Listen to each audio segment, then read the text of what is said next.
It's Thursday, and you know what that means. It is IndyCar night on the Elite Racing Network. Hello again, everyone. I am Gary Gotzo, and welcome to round two of the Elite Racing League's premier racing division, the P1 IndyCar Championship. As we come to you tonight from Legacy, Texas Motor Speedway for the F5 Challenge 600.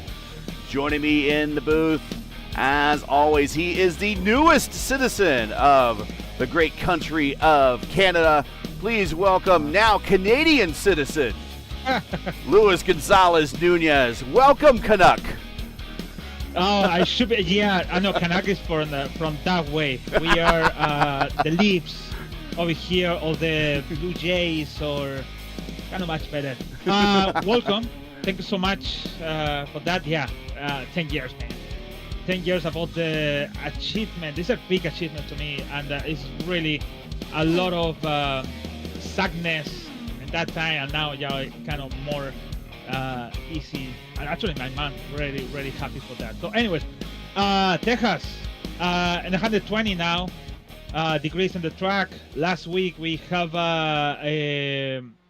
Wagner winning by Alexis Newsom because the out of fuel.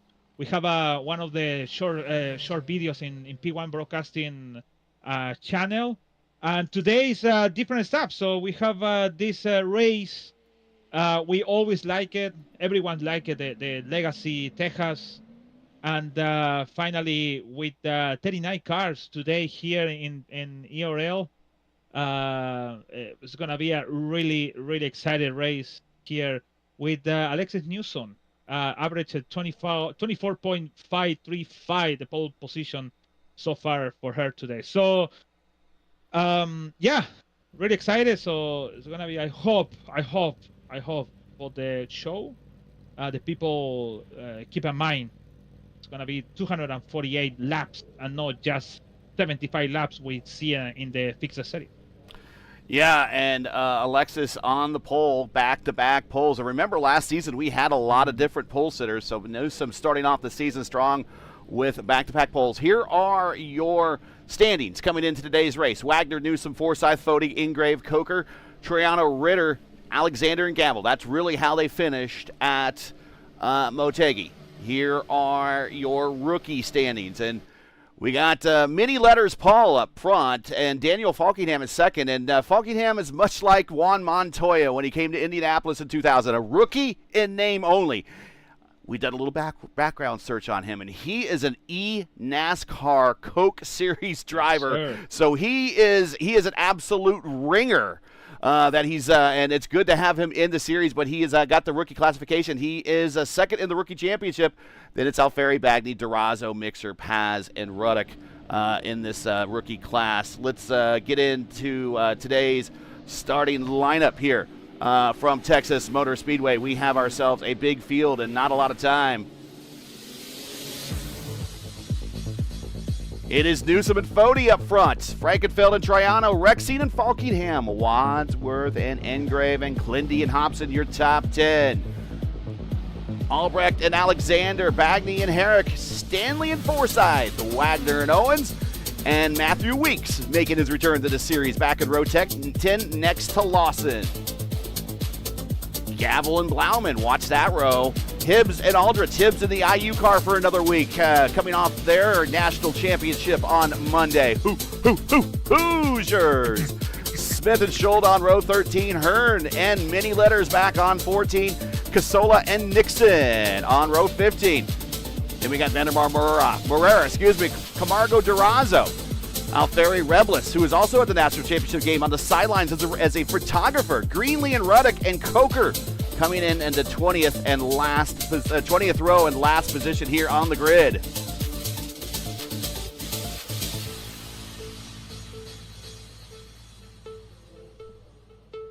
Green flag.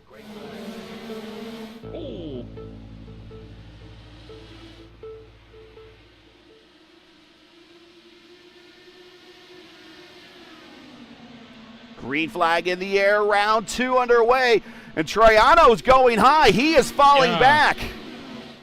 It is falling back because they have a bad restart in the three wide. In the green flag, and it's gone. So it's going back. And yeah, you're right. 3 wide on the front, man. And we're going to 4 wide now. It's Frankenfeld, Alexis Newsom, Tyler Fody, and Jared Rexing. Also in the battle, we got Wadsworth, Falkingham, Ingrave. You know what? Normally, the Frankenfeld leading the race is because the hybrid system. It's not because normally always the leader keep it the leader, and Jack Frankenfeld did a good job in the back straight, keep it the lead. We have a Robilla gonna lose a lap now. Wow. Yeah, I'm not sure. He might have started. Yeah, he did start from the pits. He opted to start from the pits. Back up to the racing at hand is Frankenfeld Newsom. Frankenfeld already, his races lasted a lot longer than last week's. He is now your leader. And one of the things that we get to use today for the first time that we've never had here at Texas Motor Speedway is the hybrid. So a little bit of a momentary burst of horsepower that you can use on the front stretch or the back stretch. Remember, you have to regen. The best place to regen is in the draft. So a little bit of burst here and there, and we've been hearing that possibly the bursts are going to come really helpful late in the run. Hearing the right sides are going to get a lot of wear in this race, so expect a lot of us talking about tire management as we get later into this run. There are your conditions on the screen: 117 on the track temperature, 87 on the ambient. This is not a night race, not an evening race, of course, so tire management is going to be something we're going to talk about all day because the tire temps are going to get up there. They're going to get hot, and we're going to see probably late in runs as these times start to come down, people going to the hybrid to help them pull off passes that otherwise they haven't been able to make because the hybrid wasn't there before. Yeah, it's a new experience for all of these people with the new tracks. We've been in the fixed series with some of the tracks, but no with Texas. So it's very interesting how it's going to be over here with Justin Wadsworth in the second place. For sure, semi-fuel holding, same for Alexis Newsom, Jack holding the high line, the best line actually. No, you don't burn your tires over there, so it's doing a good job in keeping it over there and don't desperate or anxious to losing the lap actually the leader, no lap actually. Riding with Seb Alexander. He is up 6 spots, and he has decided to get up front very quickly as well today. Remember, he won the final 2 races of last season. Currently, Seb Alexander up 6 spots to P6. Other big gainers on the racetrack at the moment. Richie Hearn back in the mid-pack right now, up 6 spots. Matthew Weeks, our resident Cup Series champion, and a winner of last season's Daytona 500 in the Elite Racing League. Daniel Falkingham won this week's race at Daytona, this season's race. Falkingham is in 5th, but we do have the last 2 seasons of the Cup Series Daytona 500 winners in the lineup. And Matthew Weeks has decided to go to the back of the pack. He started in 19th, currently is 34th. As he's cycled on to the back, he's just thinking that it's probably best to keep all this action in front of him at the moment. I don't know. When it's a big field like this. Caution on the racetrack. Oh, I see somebody went back. Oh, and Nilton Bagdy. Many letters is involved. Oh, Wagner. Mark Wagner's involved also too. And last week's winner, Matt Wagner. Oh, net code. But huge net code with Wagner and Herrick, actually. Wow. You have to bet Ben Lamson after that. The nice break on him. Oh, yeah, Bagny and Herrick. And then Wags comes into it. Richie Hearn makes his way through. A bunch of other cars make their way through. I think Schold making his way through there. But many letters involved. Connor Nixon involved. Former the Indy 500 winner in the Classic IndyCar Series. So again, we'll watch this a little bit further on back again from Connor Nixon's point of view. I think he just kind of ran into the zone, and things were happening in front of him.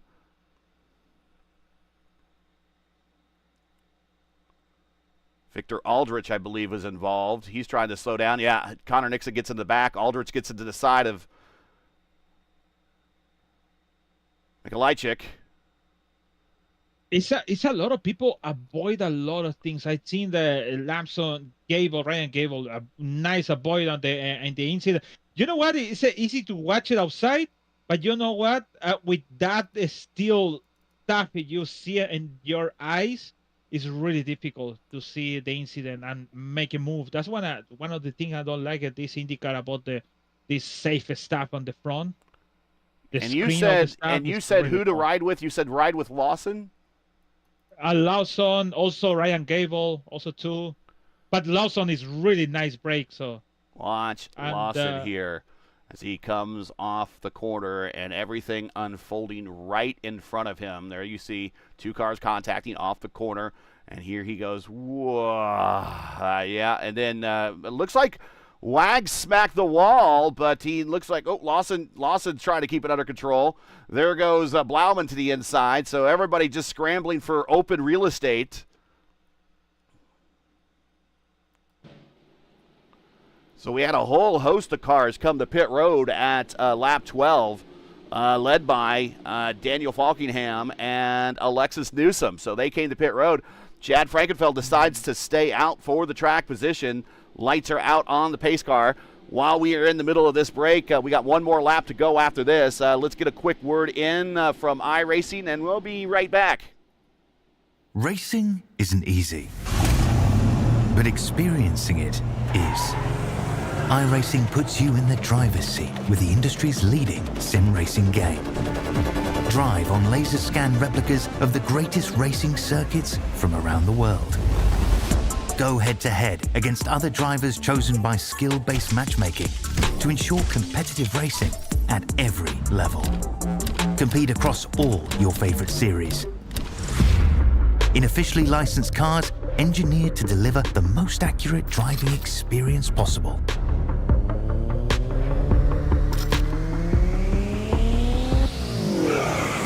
Join a race or host your own with players from across the globe. Race against the computer or in a league with friends. Feel the thrill behind the wheel. Visit iRacing.com.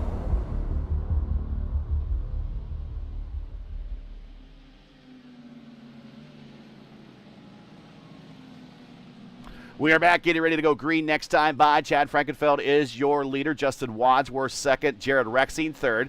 Tyler Fode fourth. Chris Albrecht in fifth. Then it's Glendy Hobson, Forsyth Lawson, and Richie Hearn. All these drivers stayed out, opted for the track position. The first of those that came to pit road, Falkingham and Alexis Newsom, they're back in 13th and 15th respectively.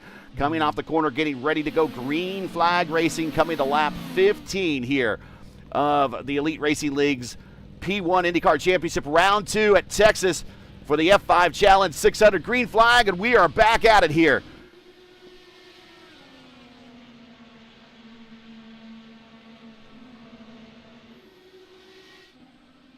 Big group of drivers right behind Alexis Newsom. Here comes Ethan Stanley. Oh, Rebellious is that to pull back. I don't know why. Got tight through there, yeah. Yeah, kind of dangerous situation because you allowed to everyone make a 3-wide and the guy to go to the wall is kind of in dangerous situation. So, but nice avoid for everyone. And see Richard Hearn and Alexis Newsom side by side. Yeah, that group of drivers right there, that whole pack really slowed down. And there's a bit of a jump. There's Hunter Smith. He's kind of broken away. Then we got Lawson. Those two are kind of by themselves, but the whole top 8 now are running together, kind of under a blanket from Hobson on up. They've kind of broken away. They opted for that track position, and they got a good restart this time by. Yes, it is. But I think it's not really big deal. I think Daniel Falkenfeld, he just put fuel but he didn't change the tires. Alexis Newsom changed the tires, and Justin didn't, and I guess in Dan Morera didn't too. So all the rest people changed and refueled. So I don't know if it's nice decision on the Daniel about to change the tires, because it have the same condition for the leaders lap, for the leaders like a Chad and Justin and Rexin. But let's see what's happening over there. The Elite Racing League's pole award goes to Alexis Newsom for the second race in a row. That's sponsored by 4D Racewear. Check out their line of made-for-sim racing gloves, shoes, and apparel. Visit them today at 4dracewear.com or click on the link in the stream description. They're the proud sponsors of the Elite Racing League's pole award. This is a fixed setup race provided by the league on a 1.5-mile intermediate quad oval. We're measuring this place at 1.5 miles. So IndyCar, when they came here for a couple of years, or for many of their years actually, measured this place at 1.455 miles. Really weird. The 3 years they didn't, 2018, 2022, and 2023, they just simply measured the place at 1.5, the more traditional length. IndyCar has raced here 36 times between 97 and 2023, and the Kart Series came here for an aborted race, really, in 2001. Qualifications were held, but the race was canceled due to driver health and safety concerns. Texas, during the early IRL years, traditionally followed the Indy 500, much like Milwaukee did for the decades leading up to the 96 split. In 2024, for the first time since 97, Texas did not show up on the NTT INDYCAR schedule, and it's doubtful we'll ever see it return again, and that is a shame. Yeah, it is. Stop. So today's qualification was a 2-lap average. 9 sets of tires, 1 in the car, 8 in the pits. Pit road speed limit here at Legacy, Texas, painfully slow. 30 miles an hour. I can't believe that. No fast repairs. No lucky dogs. This is the 7th race we've had here in Elite Racing League history. We were at Texas, but the new scan of Texas last season for our Texas two-step doubleheader won by Tyler Fode. There he is at 8th, and Clindy in 3rd. They split those both races of the doubleheader. The true back. The doubleheader we have that day. Oh, yes, the throwback liveries. We will have a throwback race later this season. I have to see what I recommended to chat again. If we get a chance, I'll go back and look. I forget what races I picked. Wasn't the first 2 races of the season, obviously. We expect anywhere between a 6 and a 4-stop race tonight. If you do a 6-stopper, the window opens at lap 35, 36. If you do a 5-stopper, the window opens at lap 41, 42. If a 4-stopper, if you could make it to 50. 50's kind of pushing it with these things, but with that first caution, you might be able to get closer to that. So we'll see if this could be anywhere between a 6 and a 4-stopper for a lot of these drivers. A lot of drivers already came to pit road. A little bit further on back, watching Mark Reblis and Matt Ruddick side by side off the corner. Take a note of this. The first car on coming to the pit is Alexis Newsom on 4th. He came by 5 laps, and she's now in the top 5. The next one is Seb Alexander at 9. Now he's on 9 because 1 or 2 laps ago he was on 10, 11, 12. So very smart of her to just, you know what, guys, I'm going to push in. I'm going to stay behind on the leader. I'm going to start to save fuel. And that's the best strategy, because if you have the good tires, why you stick it on the back? Oh! Try to save fuel on the back. Rexine and Frankenfeld, a little racy down the backstretch. Frankenfeld fades to the inside and runs that IRL line down the backstretch. Shuts the door on Rexine. Holds the lead momentarily, and here comes Clindy, here comes Newsom. Newsom with the newer tires, so we're seeing the power of new tires. She got new tires on that stop. Coming to stop with her is Falkenham. Now, Falkenham opted not to go with tires. And again, is this inexperience from running the IndyCar and just maybe thinking a little bit more in the NASCAR sense of things? If I don't change the tires, they're still pretty good. mean, IndyCars most of the time, unless you have a very short run, and I will say that 12 laps on the opening stint is a pretty short run. But most of the time, IndyCar, it's not going to really cost you a lot of extra time on pit road. It's really only about 4 or 5 seconds on these single lug tires on these cars, 3 wide through the corner as we see Falkingham underneath A.J. Hobson, and now to the attenuator of our Indy 500 pole sitter, Chris Albrecht, side by side with Ethan Stanley, who we expect to be in the championship battle by season's end. He's looking forward to the first road course race next week at Silverstone. But it's possible, though, that he might have been that Falkingham might have been using a little bit of NASCAR strategy and decided to just go with fuel only in those tires. He kind of wished maybe he puts them on. We don't know. We're just making speculation, but he opted for the track position, and he's kind of restarted. Stayed in the same area of the standings, right where he restarted. So he hasn't really gained. But back up front, here comes Kilindi side by side with Chad Frankenfield at the quad oval area, and he is going to barely lead that lap. He's going to try to lead going into one.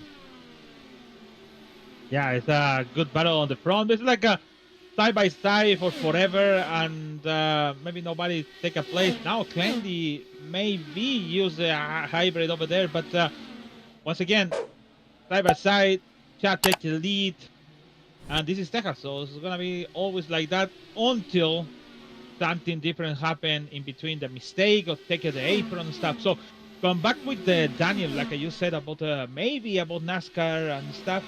I think if he's thinking about that, it's kind of crazy thinking about it. Falkingham into the wall off a 2. He gets right up into the gray and gives this turn 2 exit wall a little bit of a kiss there in the Oreos car. That's just, you know what? That is the first announce about the I think the next one is you're gone, man. So just be careful. I think the tires of the Daniel is kind of cooking because more fuel with the old tires. Kind of bad. It's a bad situation for him for sure. Jared Rexing was battling for the lead a couple of laps ago, and now he's back to he 5th. Hit the wall again. Falkingham hit the wall. Daniel, yeah, he hit the wall, and let me tell you, he have some damage on the sidecar. Yeah, it's another lesson learned that you can't, in these Indy cars, we're a little bit more fragile than the tin tops. You could kiss the wall a couple of times, but you smack it too many, and you will start to damage your car. And sometimes it's a damage unseen that's really going to slow you down. Hobson side by side with Blauman. Blauman up 10 spots. Hobson down 3, but hanging on here.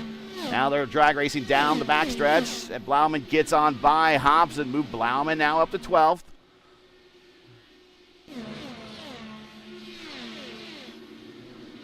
And old Danny Ungaius, Interscope Racing throwback livery, gotta love it. Hunter Smith side by side with Albrecht.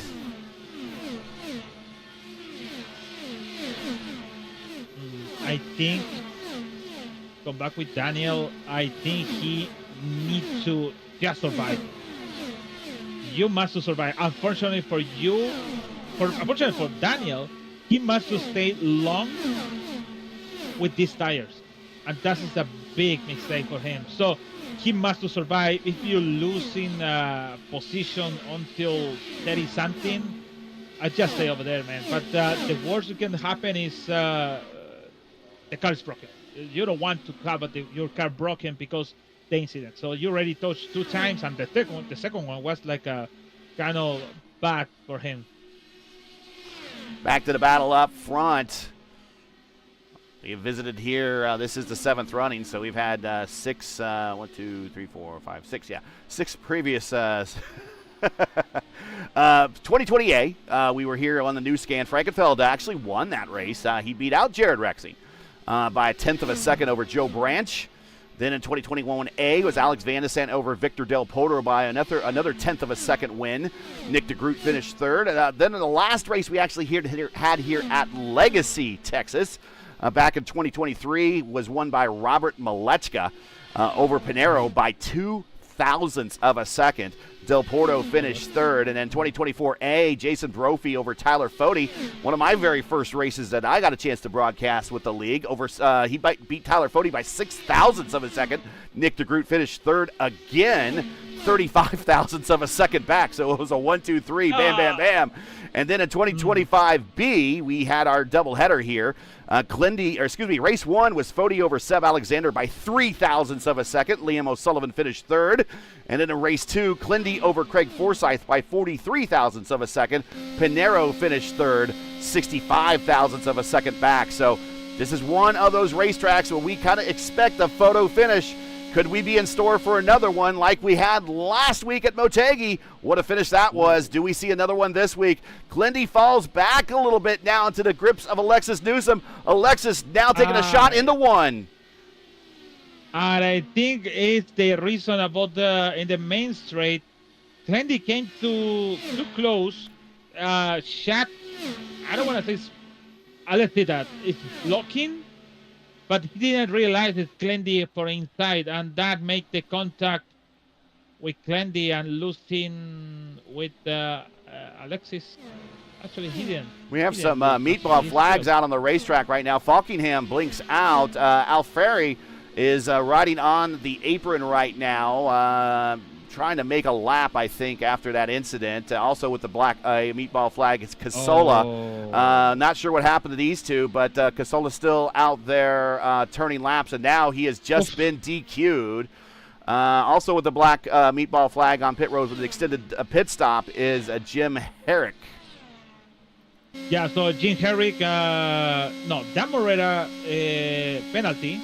He came to the pit. He touched the cone. Aldrell Ferry hit the wall in turn 2 and hit the wall on the left side, so I have a meatball flag. And Cosola, he hit the wall in turn 2 and he kept running with the meatball flag, so that's why the cue for him. So all unrelated incidents have not brought out a caution.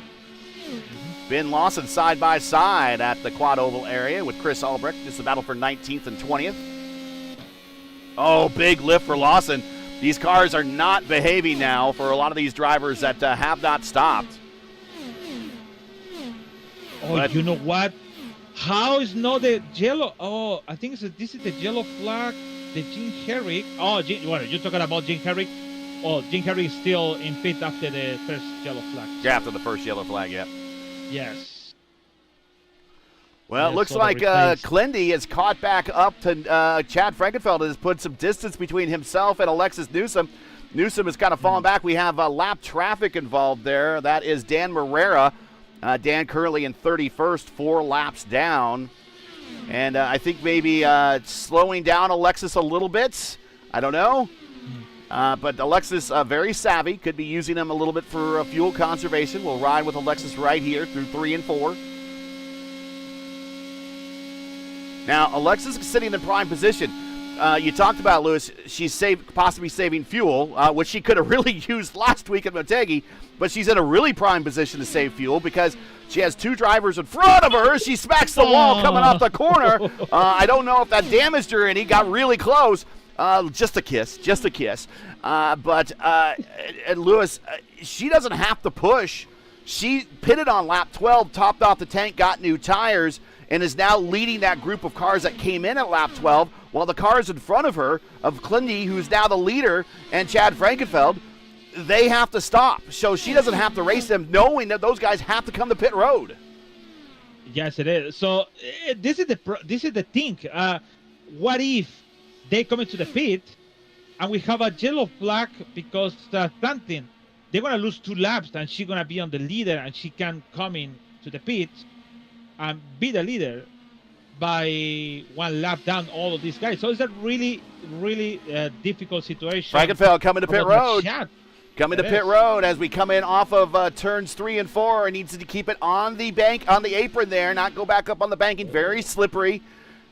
Got to slow down to a painfully slow pit road speed limit. I believe a 30 miles per hour. I could be wrong. I was reading that. I double-checked that. What is it? 50. Is it 50? I swear iRacing said 30. And I just said, that sounds too slow. So I will put my notes. I'll put 50. Yeah, it's 50. I'll put 50 in brackets because I'm not really sure. Glendy's going to stay out, and Glendy managed to save a little bit of fuel. Alexis Newsom now second. Oh, no. What happened? Daniel Buckingham have a meatball flag, maybe have a punch. It is a punch for him. He might have a punctured right front tire. That is not a very happy right front tire right there. Oh. So he needs to come to pit road and get that answered and taken care of. Oh my God! Look like a rain tires. They do. You can see right down to the court as he slides in. Does he hit his marks? He does.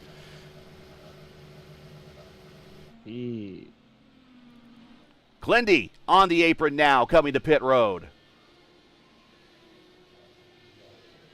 New tire, that's a good thing. So, but all of these people coming to out, they're gonna lose in 1 lap, maybe 1.5 laps.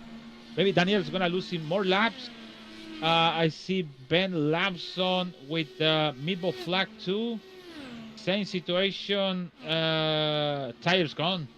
It's not because the damage, it's because the tire. Yeah, that is a blown tire.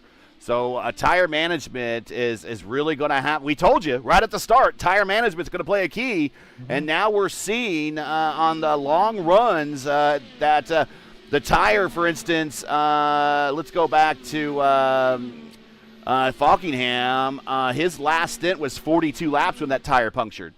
And he opted not to change tires on that. So now that possibly, again, a little bit of inexperience, not racing the Indy cars very often, opting just for fuel only and not putting on new tires, whereas Alexis Newsom came in for fuel, put on the new tires, and she's still out there, and she's your leader. Yeah, but remember, Buckingham came to the pit, he refueled. So basically, he have a 56 lap with the old tires. But he already fueled, so that's the difference on the strategy. But unfortunately, it's like that. Look at that. Coming for the fastest lap, 222.5 with Daniel now. Yeah, so he is back to full speed, 222.5. Alexis still coming to pit. Alexis Newsom coming to pit road. This is for her 47 laps on this stint, so kind of getting into the 50-lap neighborhood. If somebody can, if we get within 50 to go, so lap 198-ish, somewhere in there, there might be people that can pull off a fuel save and try to get 3 extra laps out of it and get it to the end. That might be when we're looking at our last stop. But watching Alexis Newsom, not going to run into the same mistake from last week. Hitting pit road now, going for a new set of Firestones and Shell Racing fuel. In the background, there's Ryan Scholl coming to pit road. Matt Ruddock coming to pit road for their stops. Check Ryan Scholl's the entry on the turn 3 to come into the pit. He just tried to brake the car, and he came to the... Oh, I'm sorry. Vandermarl with a black or a meatball flag. He has a blown tire. He's trying to come to pit road right now. I got almost have a big incident on with Daniel and Ryan Scholl and even Dan Morera in the group. That was crazy. Well, while we're waiting for the next round, the pit stops or the drivers to hit pit road, Seb Alexander is your leader. He is currently 50 laps on his current stint. So he has made it into the 50-lap neighborhood with tire management. He is your leader. Troiano in the multicultural car. One side of the car is Brazilian flag. The other side of the car is an American flag. And then underneath the cockpit, if you might be able to see here, is the Israeli flag. So just a little bit of everything on this particular car for Troiano. He is currently in second spot, and he's going to stay right behind Seb Alexander. Ethan Stanley, one of what we think one of our key players in the championship by the time we get to the season's end at World Wide Technology Raceway. He is currently in third. Hunter Ingrave right behind him in fourth. Hunter Ingrave actually off the last couple of really good days. Finished on the podium yesterday in the Horizon IndyCar Series. And Ethan Stanley now coming to pit road, I believe. No, actually, he just gets passed by Hunter Ingrave. So Ingrave up to third now. Ethan Stanley back to now back to third we got people coming to pit road. And there is many letters coming off his spot. Here comes Seb right into his stall. See one of the little Eagle cars in the background coming to pit road. Two of the little Eagle cars coming to pit road. In fact, that is Gavin Hibbs in the Hoosier car. And now he is being shown on camera, and his bet has been fulfilled. But he might want to hold on to that car. I mean, that is an honest-to-God winning, good winning vibe. Stick with it. We'll see where he flips out here at the end of this race, if he flips to the top or not. Troiano, your leader, lap 66 of 2:48. Hunter Ingrave in second. Ethan Stanley in third. Brian Blauman, he's coming to pit road, the Lake Norman driver. He answers pit road now. Matthew Weeks, we saw him fall to the back of the field. Well, now he's at the top of the field. Former Cup Series champion and Daytona 500 winner. He is in fourth now. Remember, he won 2 seasons ago at the US 500 at Michigan, the P1 Broadcasting US 500. Caution on the racetrack. Whoa. Ryan, nice. That is Ryan Gavel in the wrong direction on the backstretch, and everyone missed him. Is that nice job? But he didn't miss somebody. I think, oh my God, somebody was really close to hit him. He came off pit road. He had cold tires, so he is trying to hustle it off pit road in a new livery this week. And they kind of Purdue black and gold. And he's coming up to speed here, and let's see what happens with Gavel. Chris Alvarez, my God. Oh, he hits the bumps on the apron, coming off the button, and he scoots up the racetrack and gently kisses the wall. Oh, Morera. Oh, no. Albrecht. Yeah, we're going to watch Albrecht. We're going to go, if we could find his car in the here is Chris Albrecht. We're going to go back, and we're going to watch from Chris Albrecht's point of view, and we're going to watch at full speed. He doesn't know what's happening in front of him at this point. Now it's happening. Where's that smoke going from? What's going on? Whoa! Whoa. Almost catastrophic for our Indy 500 pole sitter. But that's going to allow some drivers that were wanting to come to pit road. Troiano goes 57 laps. Hunter Ingrave goes 57 laps. Ethan Stanley goes 57 laps. Matthew Weeks goes 57 laps. And this is going to really bode well for them because they might be able to make this race in one last stop than everyone else. Yeah, actually, it's a nice. I don't know why Shad didn't coming in. I really surprised why he didn't coming in with the new tires. Alexis Nielsen is the last behind on the pace car. Why he didn't come to the pit to new tires and start from zero? No, he want to take a lead. So that's a really bad decision for Shad. But at the same time, it's like it's a good decision to stay on the front because you have a clean air on the front. All right, there are a bunch of cars in front of the leader that will get the wave around, including Richie Hearn. We see Dan Marrera there. Our Indy 500 winner, Hunter Smith, is getting the wave around. What we're going to do here is we'll get a quick word in from one of our sponsors. Stand by. We will come back to green. Your leader right now, Chad Frankenfeld. Eric Troiano comes to the pits under caution as the leader comes out in second. Hunter Ingrave third. Ethan Stanley fourth. So all those cars that stayed out long, well, they're still up front. We'll be right back. Blue Egg Marketing. Rev up your business with Blue Egg, your marketing pit crew. Turbocharge your lead generation with experienced drivers that can navigate the competitive track to connecting with your customers. With Blue Egg, you're always in the pole position, leading your brand towards victory lane. So don't spin your wheels, accelerate success with Blue Egg, fueling small businesses to win big.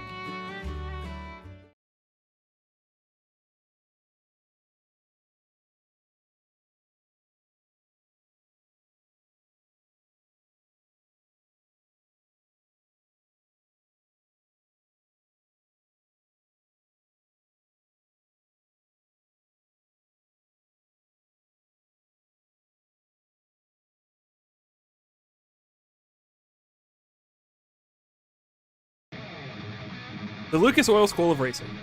Simply stated, we are the professional ranks where the quality of the equipment often dictates the outcomes, and all of our cars are designed to perform and race as close as humanly possible. None of our competitors will have an advantage from engineering tactics. Rather, you will compete on a completely level field with a score of immensely talented up-and-coming drivers, all pushing each other to reach their new heights in their respective pursuit in becoming a professional race car driver.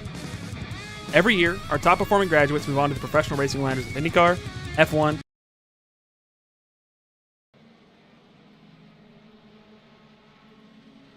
Okay, we are back, getting ready to go green next time by, and we saw a number of cars come to the pit road. Saw a lot of black flags, but a lot of them must have been cleared by race control. Not sure exactly what happened there, but Chad Frankenfeld is your leader now. Between Chad and Troiano, who's in second, there he is.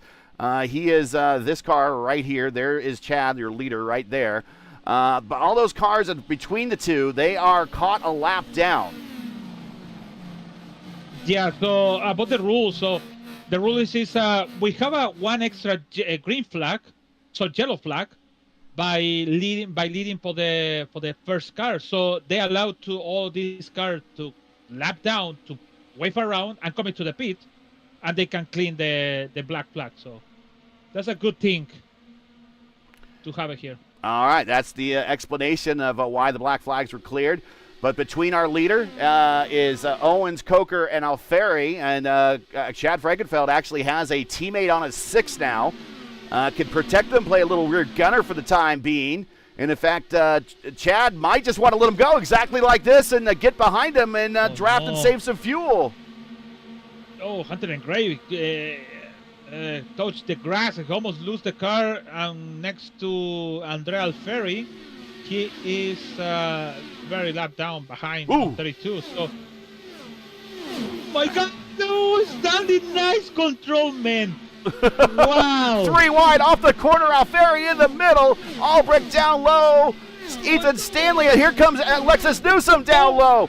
Alfieri in the middle, Stanley up high. Stanley's like, I do not want my race to end like that. Alfieri fights up a little bit.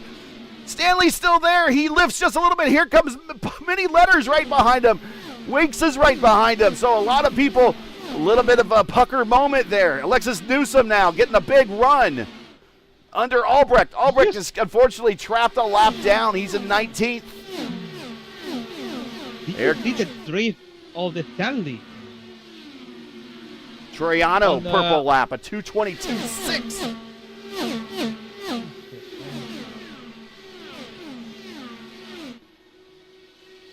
Troiano gets on by, that's Blauman. Blauman, unfortunately, has caught a lap down. Now Troiano trying to get around Shane Coker. Coker with a great run last week, and it's just not working out for him in the early stages of this race. So it's a long race, 600 kilometers. Troiano trying to find a spot. He's going to get behind Jordan. Here comes Blauman to the bottom side. Again, the first 2 cars, and they're teammates, but only one of them is on the lead lap. No, Troiano washes up the racetrack. Big lift for him. That's going to allow Hunter Ingrave on by. Hunter Ingrave, Rogue Racing, now in second spot.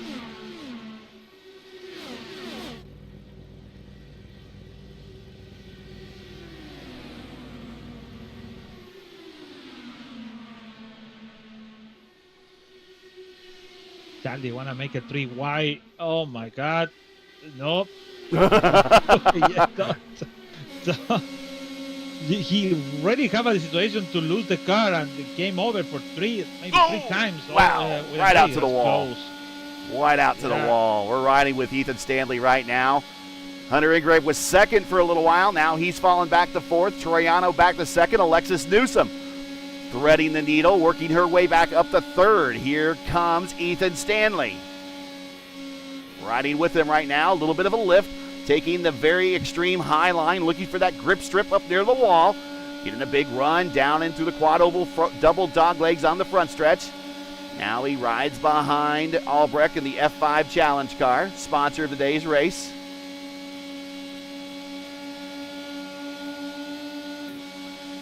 Into inside, gets the track position on Albrecht. Big lift There is Newsom. That is a battle for position directly in front of him.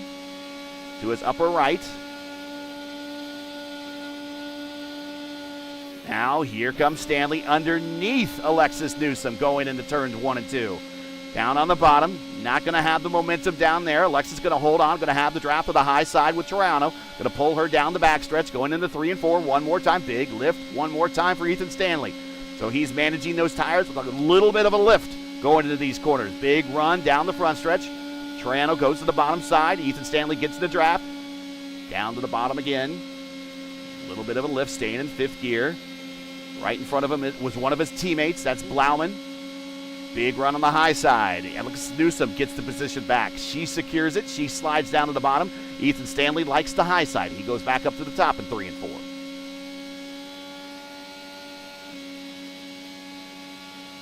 He goes to 6th gear. Might be trying to save some fuel now. Works in a draft. The cars in front of you that you see directly on this video shot. Alexis Newsom, that is in 3rd. Troiano. This next car up, Troiano. That's Troiano right there. He's in 2nd. 2-lap cars, and then our leader, which is way up front, Chad Frankenfield. Chad's race this week has lasted 84 laps longer. Actually, 84 and a half laps longer. Whoa, Troiano way up high. Alexis Newsom's going to get a run on the bottom, and here comes Stanley. You heard him. He clicked the gears. He sees a little blood in the water. Frankenfield now falls back and is down into the grips of Alexis Newsom. Yeah, that's the problem when you have 33 laps and defending the line, the first line, and also who's gonna have a contact? Mama, he was close.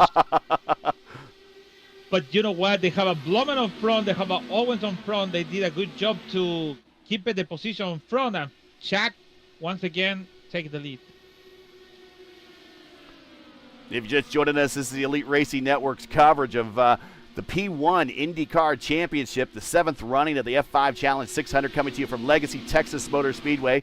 We've completed now 87 of 248 scheduled laps. Make sure to smash the like button, subscribe to the channel so don't miss out on the next race. The next time you see us here on the Elite Racing Network will be next week, January 29th, for our first of 4 road course races this season. And boy, oh boy, isn't Ethan Stanley looking very forward to that, as we are going to visit the Silverstone circuit in the UK for the inaugural running of the Silverstone Grand Prix.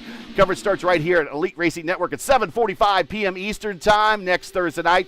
For us at P1, join us 8 p.m. Eastern Time Sunday night for round 2 of the Vote of Indy Oval Series as they continue their Season 4 campaign following a very exciting Vote of Indy Derby a week ago at the Legacy Texas's sister track, and they will be actually going to Charlotte Motor Speedway. That's a Legacy Texas sister track. That's what I'm meaning. Just head on over to the P1 channel. Link is in the description, and hit the notify button for the upcoming session to be reminded before we go live this Sunday. But that is this Sunday 8th. For the Vote of Indy Oval Series on P1 at Charlotte Motor Speedway. Frankenfeld is holding on to the lead at the moment. Complaining on John and Owens on the radio about Brian Blauman, about the waving, about the stamping. Hey, I'm going to put my coin on Daniel Fockenfeld next week. Okay. I want to put my coin. Yes. I don't surprise if the guy wins next week. Don't be surprised if it's next week. If we see him winning the first race. Seb Alexander looking for a pass on the high side of his technical teammate, Hunter Ingrave, and he gets on by. Ingrave tucks in behind Seb, moves Seb back up to 6th. And we're seeing Seb very racy again today. He likes these 1.5-mile intermediates, Lewis, and Seb up 6 spots to 6th. Yeah, it's gonna make a good job, but the only problem is about the mix of the tires, the mix of the that's difficult to race in here in Texas, because it's not like Indianapolis. Everyone is have at least between 10 or different laps. But here's a lot of difference. So Seb Alexander, like I said, like these kind of races and make a good job in there in 6th place. I see Waving, Stanley, Frankenfeld.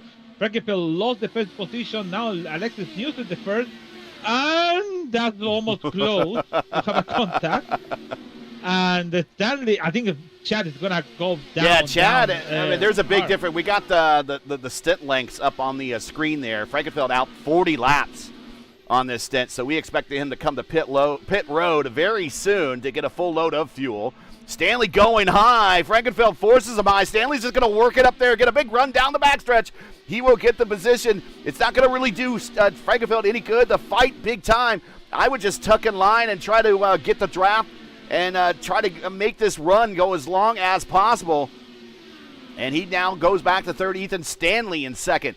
Alexis Newsom now your leader by 7/10.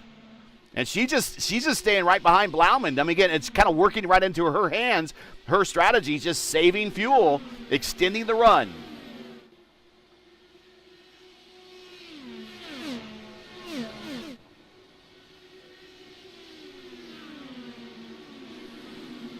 Richie Hearn around A.J. Hobson. Move Richie Hearn up to 12th to Lewis. Richie Hearn pretty racy today, up 15 spots, and frankly, he's your biggest gainer inside the top 15. Yeah, it's a lot. Even I don't want to count Ethan Stanley because it's in the top 3 over there. But yeah, good job of him. 27 in this chaotic race. It's actually, it looked like chaotic, but inside it's really a nightmare. But it's good job of there in the 12. And this is the exact configuration of track at the 24 degrees of banking on both ends, not the redesigned Texas. That's the other, this is the legacy version. The other current scan has the differently banked and wider turns 1 and 2. But this is this track that Richie raced on in the Indy Racing League for real when he did race here. So this is a track that he is familiar with in a real sense. He is a real-world IndyCar driver, of course, won at Las Vegas in 1996 and that 500K there. So he's a bona fide IndyCar winner, and he is now up to 12th after starting 27th. Chad Frankenfeld continues to fall, though. Troiano goes around, and now there's a whole host of cars behind Frankenfeld that are looking to get on by. Very hungry right now. Clindy in 5th, Seb Alexander in 6th, Hunter Ingrave in 7th. It's a whole alliance right behind the Little Eagle driver. I checked in the Richie Hearn standing and the IRL. He finished. He raced in 2002, and for John Gonzalez Smith, actually, he finished 9th that day. The early Sam Schmidt Motorsport days before eventually that is now modern day McLaren Racing.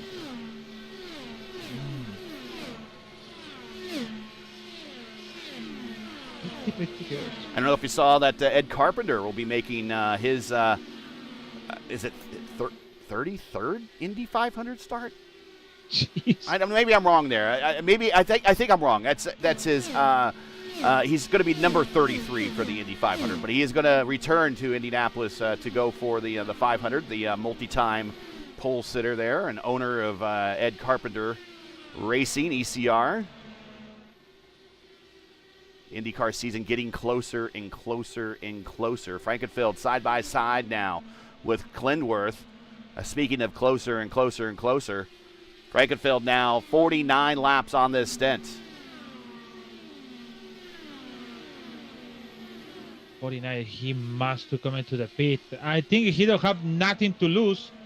Maybe we're gonna lose a tire, but he should be coming now. Probably why Clindy's not racing him really hard right now, because Clindy knows if or has someone that's told him that, you know, the guy in front of you has 20 more laps out there than you have on your tires. Just, you know, let him, if you can pass him, but if you can't, he's going to come to pit road at some point. Hey, today's 7th running of the Texas 600 from Legacy Texas Motor Speedway is proudly sponsored by F5 Challenge. This nonprofit organization enriches lives through face-to-face fellowship and exciting adventure challenges in a faith-driven environment. Their mission is built upon the 5 F's: faith, fellowship, fitness, fortitude, and fun. F5 Challenge inspires people to lead active, connected, and purpose-filled lives. To learn more, to get involved, visit their website or follow them on social media. The links you need are all in the description. Shad's coming to the pit now. That's what we thought. He gets passed by Clindy, move Clindy up to 4th. There they go by Alfieri, who is just having a bit of a rough day, rough race right now.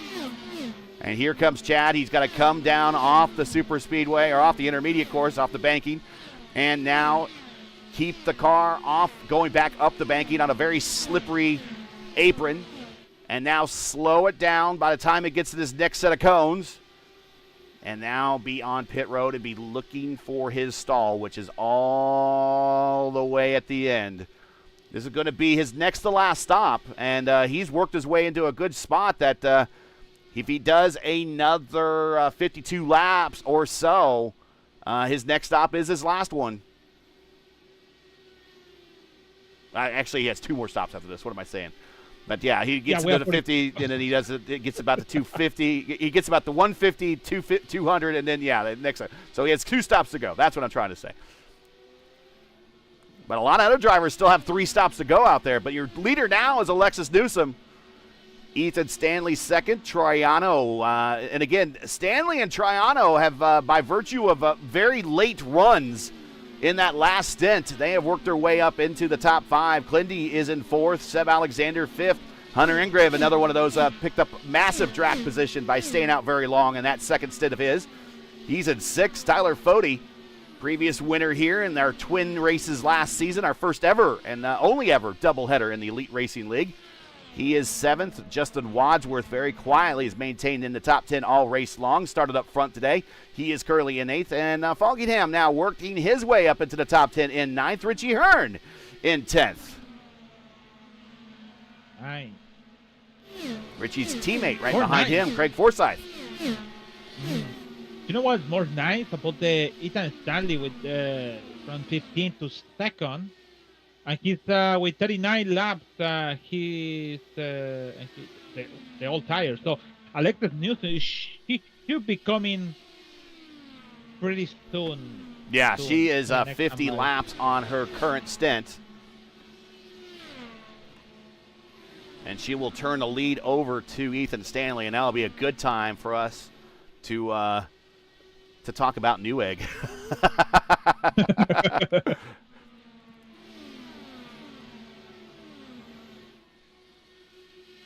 Of course, Newegg, one of the premier partners of the Elite Racing League. Ryan Greenlee on pit road for a scheduled stop. Gavin Hibbs in the IU car. IU had a little bit better week than Gavin Hibbs is having a better race. Hibbs now 3 laps down coming off pit road. Winner a couple of seasons ago at New Hampshire. Of course, we got New Hampshire coming back on the schedule. He's looking forward to that.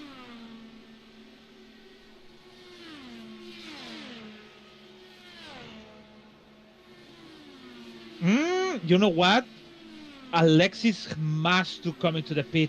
I already see her to losing the car in turn 3, and turn 2, and the exit on turn 4. So. Oh yeah, let's ride with her and watch the counter steer as she goes into the corner, but then watch the little bit of counter steer back as the back end of the car wants to kick out. That counter steer out, yeah. And it might be a little bit more extreme in 1 and 2 here with the faster run going into the corners. Yeah, look at that! Look at that counter steer. Yeah, very happy hands. It doesn't look like it, but she has her hands full right now, Lewis. That's for sure. Car in front of her catches the apron almost. That is Matt Ruddock. Almost, you see him get a little squirrely. Gabby Gibbs, somebody lose race control set right through his hoof. Alexis Newsom coming to pit road. As you mentioned, you're on cue. On cue. Good job, Lewis. She is coming to pit road right now. They're sliding it through the apron, trying to maintain a high bulk of speed. Right in front of her, here comes a slower car on pit road. Hopefully that doesn't slow her down. Alfieri goes to the inside to kind of get out of the way. He slides through his stall. Daniel Durazo on pit road. He was involved in one of that opening cautions, I think, that we had.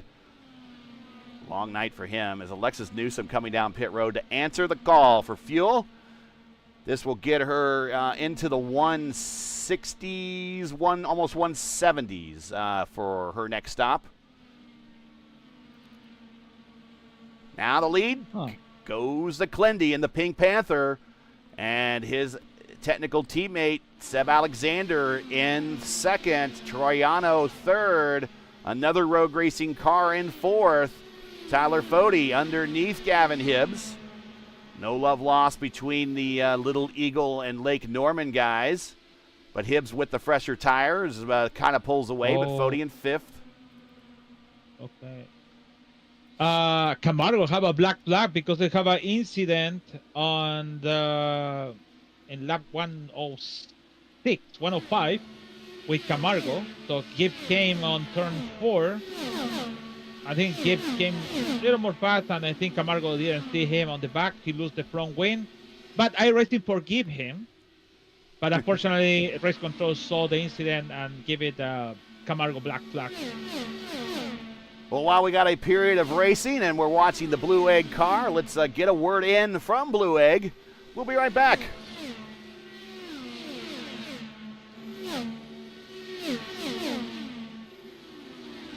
Blue Egg Marketing. Rev up your business with Blue Egg, your marketing pit crew. Turbocharge your lead generation with experienced drivers that can navigate the competitive track to connecting with your customers. With Blue Egg, you're always in the pole position, leading your brand towards victory lane. So don't spin your wheels, accelerate success with Blue Egg, fueling small businesses to win big.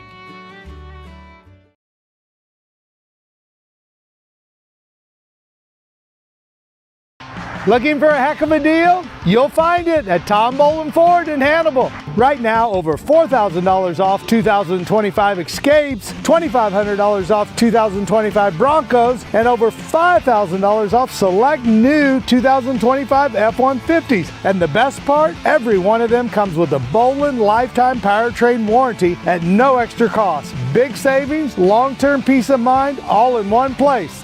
Tom Bolin Ford Hannibal. Heck of a deal, ain't it?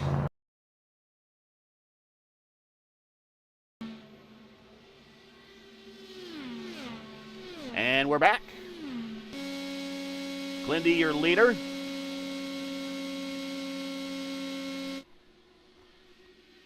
Hunter Ingrave in second. Clindy, your leader by 3 seconds now over Hunter Ingrave.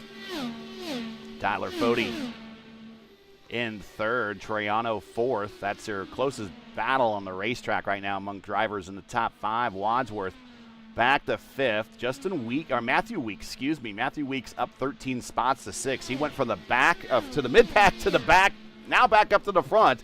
So the savvy Cup Series champion and Daytona 500 winner, multi-time Daytona 500 winner, slinging it around here with the IndyCar. He is now up to 6th position, and I would say his IndyCar compatriot, kind of from the same mold, Daniel Falkingham. He is in 7th position. And many letters goes around them with very fresh tires. Hunter Smith is in 8th. Alexis Newsom is in 9th. Troiano, pit road, coming to pit road right now. I think Hunter Ingrave on pit road as well, I think. Trendy calling to the pit next time by. Oh, Ingrave coming to pit road, will be coming to pit road. Clindy coming next time by. Clindy right in a whole host of traffic. This might be a good call. Right in front of him has Vandermarl, has Camargo, has Alexis Newsom. So, yeah, just a lot of traffic. Might just be a good idea to come to pit road. A lot of traffic behind him, so he's just going to dive off and comes down to the apron to answer the call. Oh, he slides! Oh! Whoa, and he caught it. That's going to cost him a little bit of time. Loud. All that. There we go. Hunter Ingrave staying out.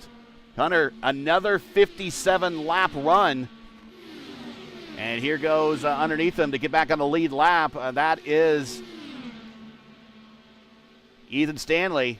So when do we see Ingrave come to pit road? Matthew Weeks at 58 laps. We expect them to both come to pit road at the same time. Then it's going to turn the lead over maybe a little bit to Hunter Smith if we get that deep into the run. Hunter is expected on pit road anytime. Daniel Falkingham is expected on pit road anytime. And then it goes right back to Alexis Newsom. Daniel Falkingham have a black flag once again.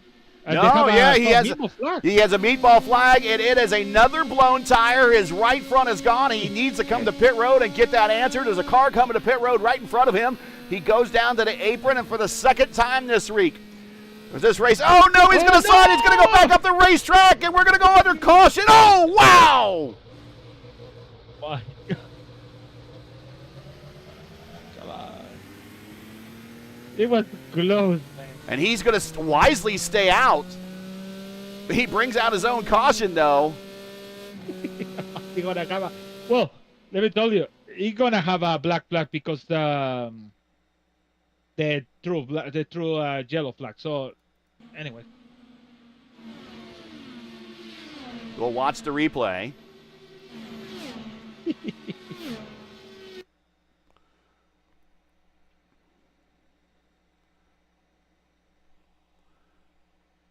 And we were riding with him because we were looking at that tire, and he just, there's a little bit of banking right there on the apron. The apron's not completely flat. Oh, look at Wadsworth. Oh, that might have been, who was that, Greenlee going by? Is that Greenlee passing? No, that was, I don't know who that was that made it on the bottom. Matt Ruddick? Yeah. Let's go back about 10 seconds and see Ruddick here. Ride with him, but watch this. Don't come down. Oh, hold your. Woo! Hold your brakes. Hold your brakes. Oh no!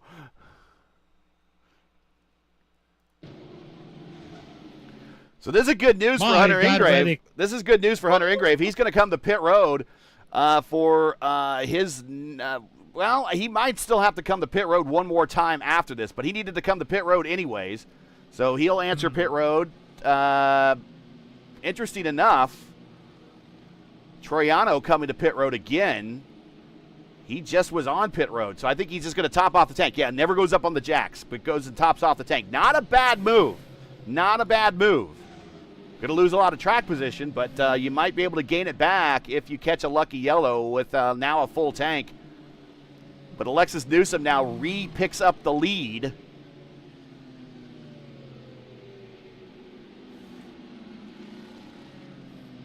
And there's a whole Maybe you're gonna be agreed with this. Okay. Maybe you're gonna be agreed with this. If we don't have this computer or these standings in the minute, we should be super confused who's gonna be the first, second, and third because it's so many cars. We have basically in the track we have 31 cars. Or 31 cars, and it's super confused about how Matthew Weeks is coming on the front, how Richard Hearn is still on the 9, how Glenn is now 12. It is super, super tough. Well, but thank God we have we got cars going through the grass. Hunter Smith is going through the grass for some reason. I think he have, I'm not sure if it's for the drop to end. I don't know why.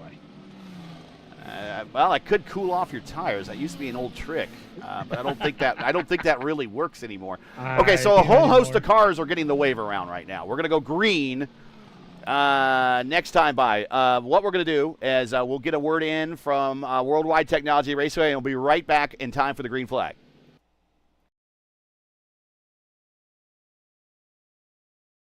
Tickets are on sale now for the 10th Bommarito Automotive Group 500 at World Wide Technology Raceway. Sunday, June 7th features 3 huge races. The USAC Classic, Firestone Indy next, and the only Sunday night prime time NTT INDYCAR Series race. Enjoy a weekend of cars, concerts, camping, food, and fun. The stars of the Indy 500 are coming to St. Louis. Get your tickets now and save big at www.raceway.com.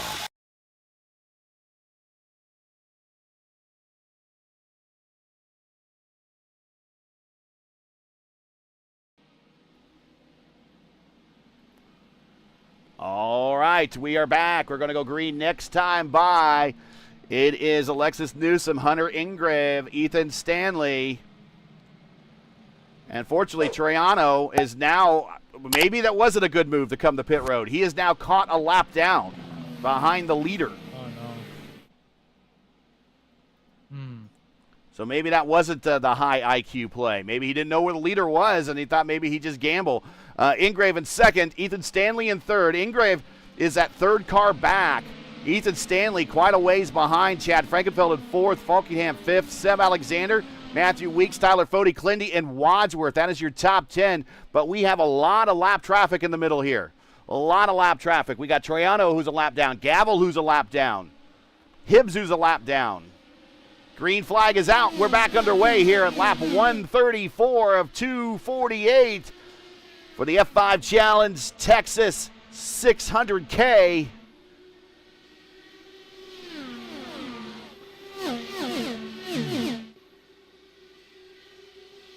Doing 372 miles, our longest race to date. Here goes Gavel and the matte black car with gold trim, looking like Purdue. He wants to get back on that lead lap, and he's going to go to the high side. And you know what? If I'm going to guess, Alexis Newsom is not going to put up a battle. In fact, Alexis might just use him once again. Maybe she don't. No, maybe you don't want she that. Doesn't want to. Nope.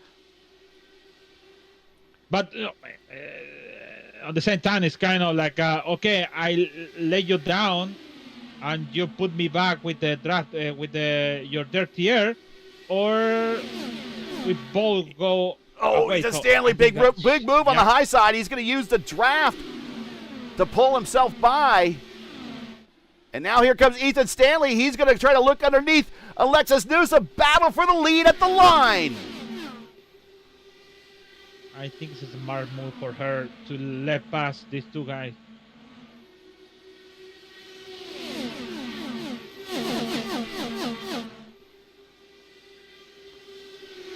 Gavel goes to the bottom, gives the dirty air to Stanley. Here comes Frankenfield now. Frankenfield gets on by Newsom, move him to second.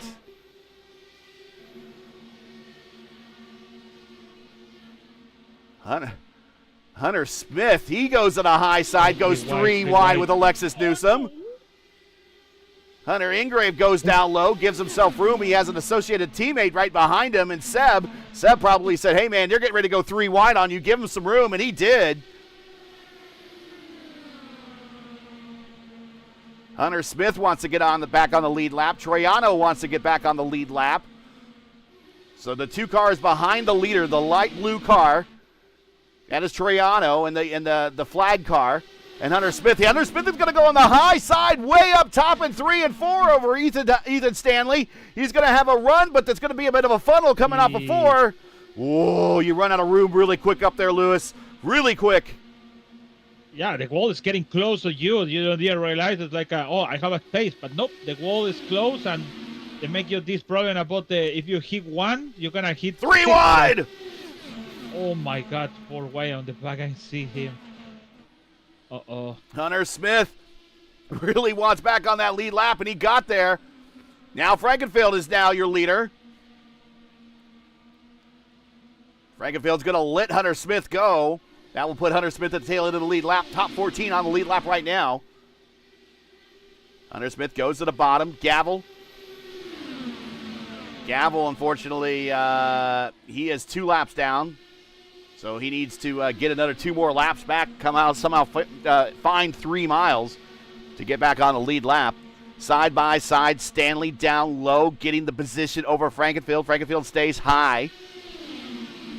Hunter Smith is not really going to give Ethan Stanley more room. We're going to go 4 wide going into the corner. There is not very much room for that, and it says so a lot about the car control and the racecraft of all those drivers to come through that corner so well. 2 Indy 500 winners in that group, and a guy that's finished on the podium in Indy 500. Ryan Gavel has a win here in the series. So a lot of experience, IndyCar experience here at the Elite Racing League, the P1 IndyCar Championship up at the point right now, as they decided to go 4 wide through 3 and 4 last time by. Now 3 wide through the corner through 3 and 4 this time by. Why not? One less car. You could do it, right? 3 wide coming off the corner a little bit further back. Troiano, and then Seb Alexander and Falkingham's back there. So very, very racy. Frankenfield now. He is 13 laps into his stint. Stanley, 13 laps. Seb Alexander, 22. Falkingham, 13. Ingrave 13, Alexis Newsom 20. I think she's at 28, coming to 29. So Alexis is going to have to come to pit road sooner than the rest of the guys around her. 3 wide again, 4 at the point. Somebody gonna have a black flag. I think Troyano is Troyano have a complaining. Oh no, Steve Alexander. Oh my God, Steve Alexander broke the front wing on Eric Troyano in lap 144 in turn 2. And Seb Alexander is coming down off the racetrack, and I think, is this a punch out? Oh, what happened with him? Oh no, he have a the wheel is to the right. Oh, we have a mechanical. So watch Yes, this. sir. Watch this. Watch. This is what a mechanical looks like when you lose your wheel disconnects. He's going into the corner, and then watch this. This is a mechanical. Yep, wheel just locks. And, yeah, and how everybody missed him. First of all, good on them, but that is a mechanical. I don't know how is no yellow flag that, but Yeah, he was off the racetrack. that is no the way he avoided everything. Yeah, boy, everything. Wait, Yeah, no, yeah. He no, got it off the was- racetrack, so that he was off the racing line. It wasn't going to bring out a caution. And again, because your wheel is disconnected, you can't punch out. You can't. A lot of people have the escape button like mapped to a button on their wheel, and if their wheel disconnected, then he did not have access to the button, and that's why you didn't see him immediately do a reset or tow. Frankenfield is your leader at lap 149. We are just now at 100 laps to go. Thanks for joining us, everybody. Make sure to like, share, and subscribe. We appreciate you tuning in. Tell your friends. I believe that Indy Pro race is going to be over here soon. Get them in here. We got another barn burner on offer as Chad Frankenfield, who is made it well past where he started from in the race at Motegi. He only made it to turn 2 in Motegi. He has been led for much of the day. He is up front. Right next to him, Ethan Stanley up 13 spots a second. Daniel Falkingham, the NASCAR Cup Series driver. He is third. And then we got Hunter Ingrave in 4th. Alexis Newsom in 5th. Tyler Fody, one of our points leaders, in 6th.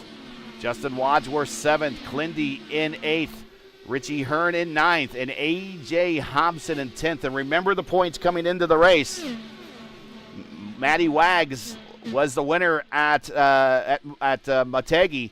And unfortunately, he's was involved in an early incident here. And Matty Wags currently, I think, is he still in the – no, he's still on pit road. Unfortunately, getting extended repairs.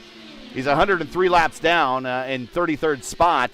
So he is going to relinquish the points lead. And that's probably going to go the way it's looking at right now as we're watching Weeks and Hobson. Weeks is in 10th spot, Hobson at 11th, so move Weeks up into the top 10. Probably is going to make Alexis Newsom our new points leader, depending if she can hang on and keep a good top 5 finish out of this race. Maybe, but it's all about depend, like you said. It depends who's taking the checker flag, and that is the most important stuff.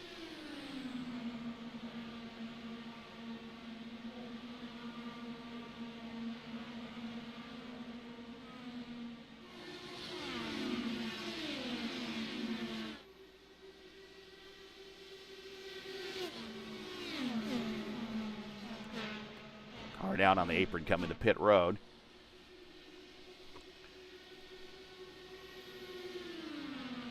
Again, I want to thank all of our premier partners: Blue Egg Marketing, World Wide Technology Raceway, Lucas Oil School of Racing, and Tom Bolin Ford. Also want to thank F5 and the F5 Challenge for being part of sponsor of today's race. Check them out, and their links are all in the description. And, of course, P1 Broadcasting is ERL's IndyCar Championship proud sponsor. P1 is an esports broadcaster specializing in online sim racing on the iRacing platform. P1 is a proud supporter of the Elite Racing League's IndyCar US 500 and Triple Crown Challenge. To learn more about P1 or request a quote for your iRacing League, check out their social media links. P1 can be found on YouTube, Facebook, Instagram, X, and Linktree, and all the links you need are in the description. Lap 156 of 248. Frankenfeld, Stanley, Falkingham, Ingrave, and Newsom, your top 5. And we're kind of at this point in the race now that we started with 39 cars. We currently have 30 cars still out there running. And everyone's just kind of in line knowing that they need to save fuel in order to make this last stop, their last stop, I don't think this is their last stop coming up. This is their next to last stop coming up, I think. Well, wait a minute. Let me see here. Yeah, no, 27. It's going to be close. I mean, the closer they get to 200, the more they can pull it off. But I think the closest that a lot of these drivers are going to get to 200 is maybe 175, 176, 177, somewhere in there. And I think there's going to be maybe a splash and dash at the end if we don't see a late caution. I think because I make the calculation, I think Alex Newsom is going to be, she's going to be she need to do a splat, but I think the people with 28, like Daniel, Stanley, Shad, I'm gonna put Richie Hearn also too in the orbit over there. I think they're good. They need to maybe I don't know. It's still because maybe what if is about the yellow flag. The thing is, you don't want to have this splash. That splash like for 5 to go or 10 to go, that's kill you a lot. You don't want to. You want to come into the pit 25 to go to the end. So that's the guys and also the spotter have to help them to realize, okay, this is the time to come in, because if you come in late, it's gonna be tough because nobody wanna come into the pit at 15 to go with the battle for the race actually. So if you do that, you're gonna lose the chance, one lap also too, and you're gonna lose the chance to win the race.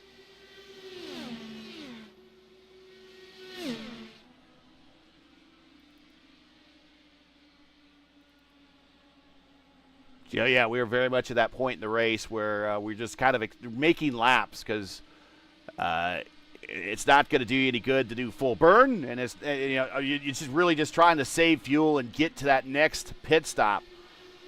So there's Hunter Ingrave. He is in 4th. Lexus Newsom. They have Hunter Smith in between herself and Hunter Ingrave. And Lexus Newsom is in 5th. There is Tyler Fode. Won one of the twins last season. In fact, both the guys that won twins last season, Clindy, he's in 8th. He's having himself a good race. He's got a lot of lap traffic in front of him, though, and Justin Wadsworth. Richie Hearn now in 9th, and Matthew Weeks is now challenging Richie Hearn. Battle for 9th position on the racetrack between a real esports veteran and a real IndyCar veteran.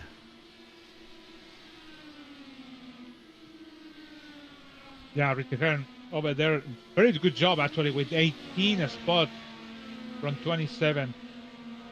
So he's surviving actually. He do a good job over there. He's doing a great job. Surviving. Yeah, actually, yeah, I think this is gonna be a good day for Richie Hearn today. And somebody coming to the pit. Who's coming to the pits? Oh, I think it's Alexis. Newsom on the apron coming to pit road. We did expect this. This is 49 laps into this stint. This is a scheduled stop. So let's break out the calculator. If we do 166 or so plus another 49, that puts her at 215 for the final stop. So she has one more to go after this.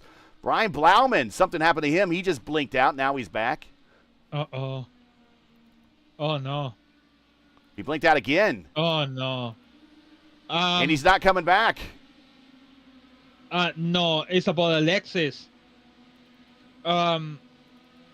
Somebody, they see her when she come into the pit. She put 2 wheels in the track, and I think they gonna give it to her black flag because unsafe. Black Yes, flag there on is. Alexis Newsom for a illegal or I don't want to call it Unsafe, illegal, but maybe? just an unsanctioned pit entry.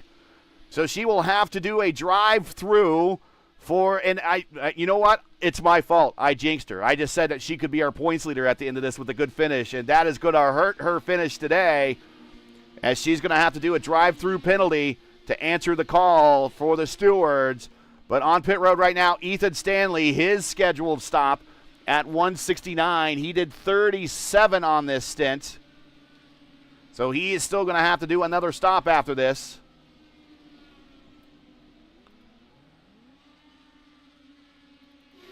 Richie Hearn side by side with Matthew Weeks once again for 7th. Weeks now gets the position. Move Weeks now up 12 positions into 7th. Richie Hearn 19 up into 8th. Alexis Newsom now making the turn to pit road. This is for her penalty drive-through.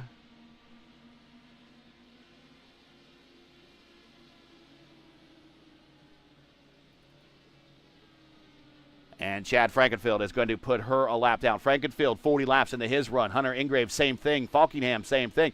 Tyler Fody, he's going to be coming to pit road sooner rather than later than that group. He's at 45.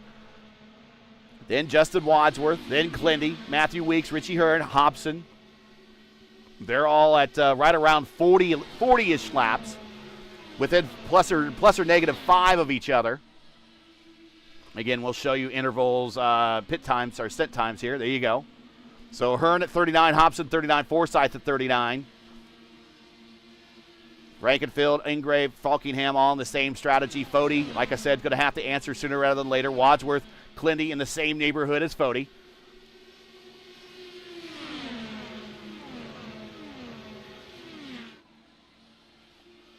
Here's a battle for position. Hunter Ingrave and Tyler Fody for 3rd.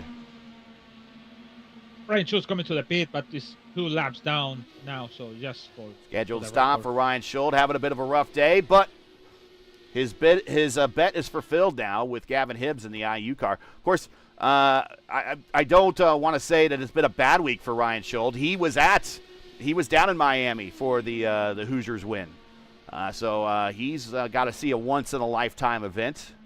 Check that off the old bucket list.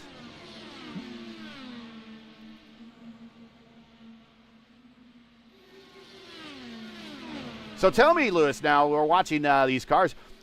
What's it feel like to be a Canadian? Do you say A and stuff like that more often, or? No, man. You know what is funny? It is so funny because when I was in New Zealand, I talked about, yo, bro, what's up, bro? And like that, it's just fun, friendly. And they look at me like, it sounds so funny, but it's like, what is funny? We don't talk like that here. We're talking about A and mate and things. But no, I don't talk like about that. So it's just me. Like you hear me for 2 hours, maybe 1 hour and something else. 1 hour and 23 minutes in the race. So yeah. The only thing I get surprised is even my wife got surprised about we have to sing the national anthem bilingual. So we have to say in English and in French. Nobody. So we went. Nobody cares about the French in Canada. I know. Nobody cares. Quebec wants to be their own country, anyways. Nobody cares about the French in Canada. I know. I know, man. But you know what? From half to the left, they don't care, but half to the right, they do. So it's like a. So when the somebody coming to here, like from Quebec or maybe from Ottawa or maybe from whatever, they have to make the national anthem in both. But when the Toronto or whatever going to Alberta or Edmonton or whatever in British Columbia to play hockey, they do it once. So they do it just in English. So kind of like okay.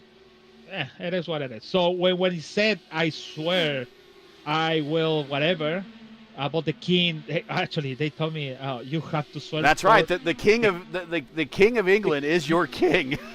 No, the king of Canada is not the king of England. He's the king of Canada. He is your king. The king, Yes. yeah. King Charles is your king. It is, and I have to say it also in French. So it's like, okay, we have to swear in French. So it is okay. It is what it is. But yeah, kind of like I said, it's big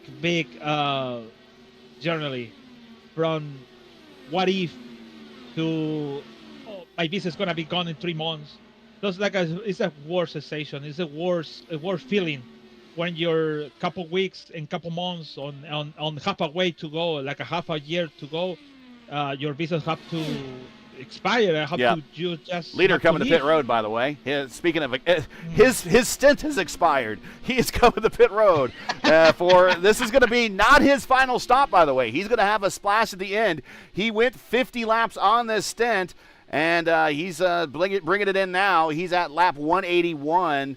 So if you do the math and go another 50, he's going to be 231, 232, 233, somewhere there for his final stop. So he's got one more stop to go coming to pit road for Chad Frankenfield, who is looking for a little redemption after last week's opening lap incident.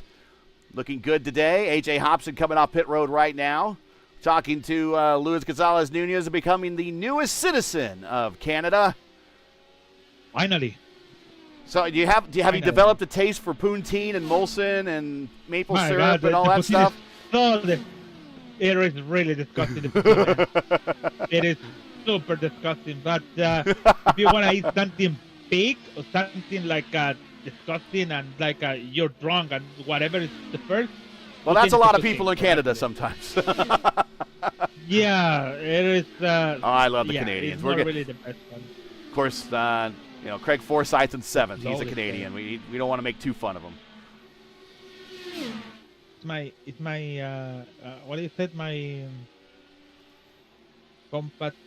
Tyler Fode coming to pit road. So he's going to have to stop one more time.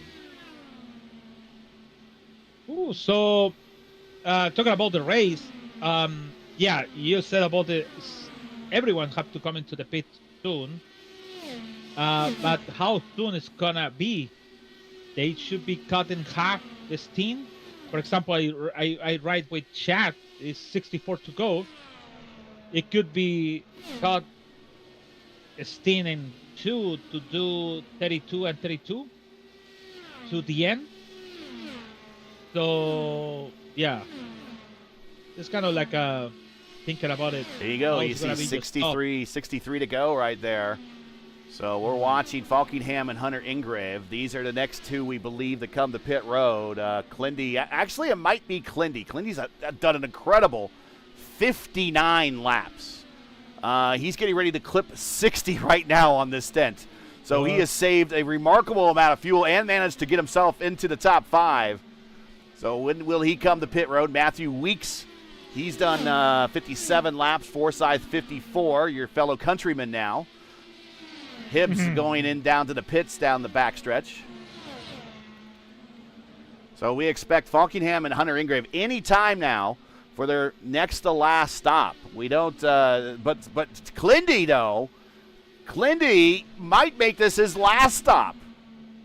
If he could do another 60, he comes to pit road right now. This could be his last stop. Yeah, but you know what? Unless a caution, and the caution screws it up. Exactly, but you know what? The problem is Jordan Owens meatball flag blown tire on pit road. Sorry. He's doing a lap for 25, 26 seconds around the track, so it's really slow. So at some point, what if somebody cut him like he did with? Here he comes right now. I mean, he's doing 210s. There are faster cars out there, but he's doing 210s, and he's coming to pit road right now. There you see last lap speeds. The leaders have really ticked it down. They're under 210 now at 208. Stanley with the fresh tires, 217.7.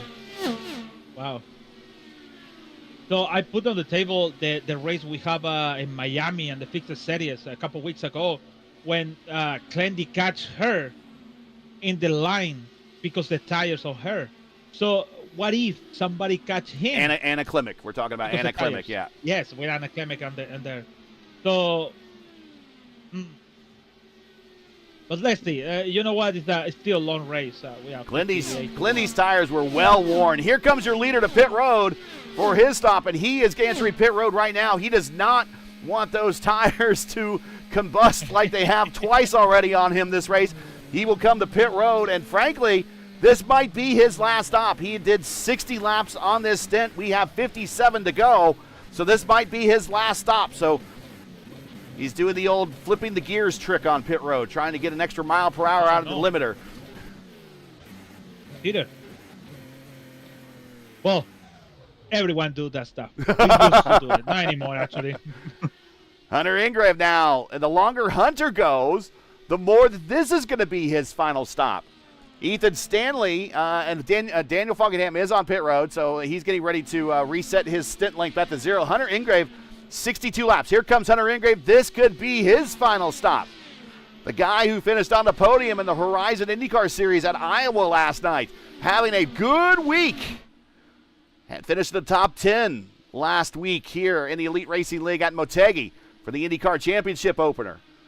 Next week, next race for us, by the way, and we'll get to that promo here in a little bit, we will be at Silverstone for the inaugural Silverstone Grand Prix, Indy Grand Prix in the Elite Racing League history. Oh, he's missed his marks. He had to roll back a little bit. It's going to cost him some time.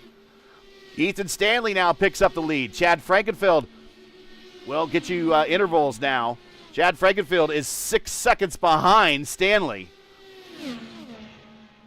Conditions for the final stint of this race, or final stints of this race. 115 on the track temp, 87 on the ambience. Ambience really not an issue. Jordan Owens really wanted to get by his teammate there, and his teammate lets him on by.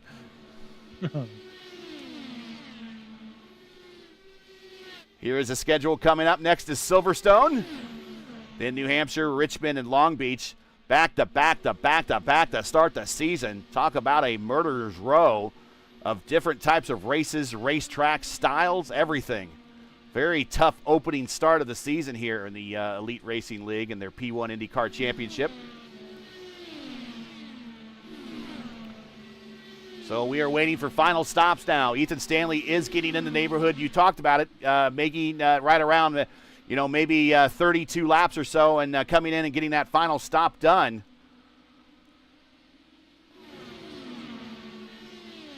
Yeah, actually, I think, man, it's really tough because maybe Daniel have the best chance with Glendy and Hunter and Gray to finish the race in the podium. But I think Ethan Stanley coming to the pit, the thing is, where is gonna exit and which position is gonna exit. So I think he need to come into the pit 45 or 42 go to finish the race like that. But the thing is, more time you stay out, more time you're gonna lose to gain positions to maybe, what if, getting close to Daniel or Fendi.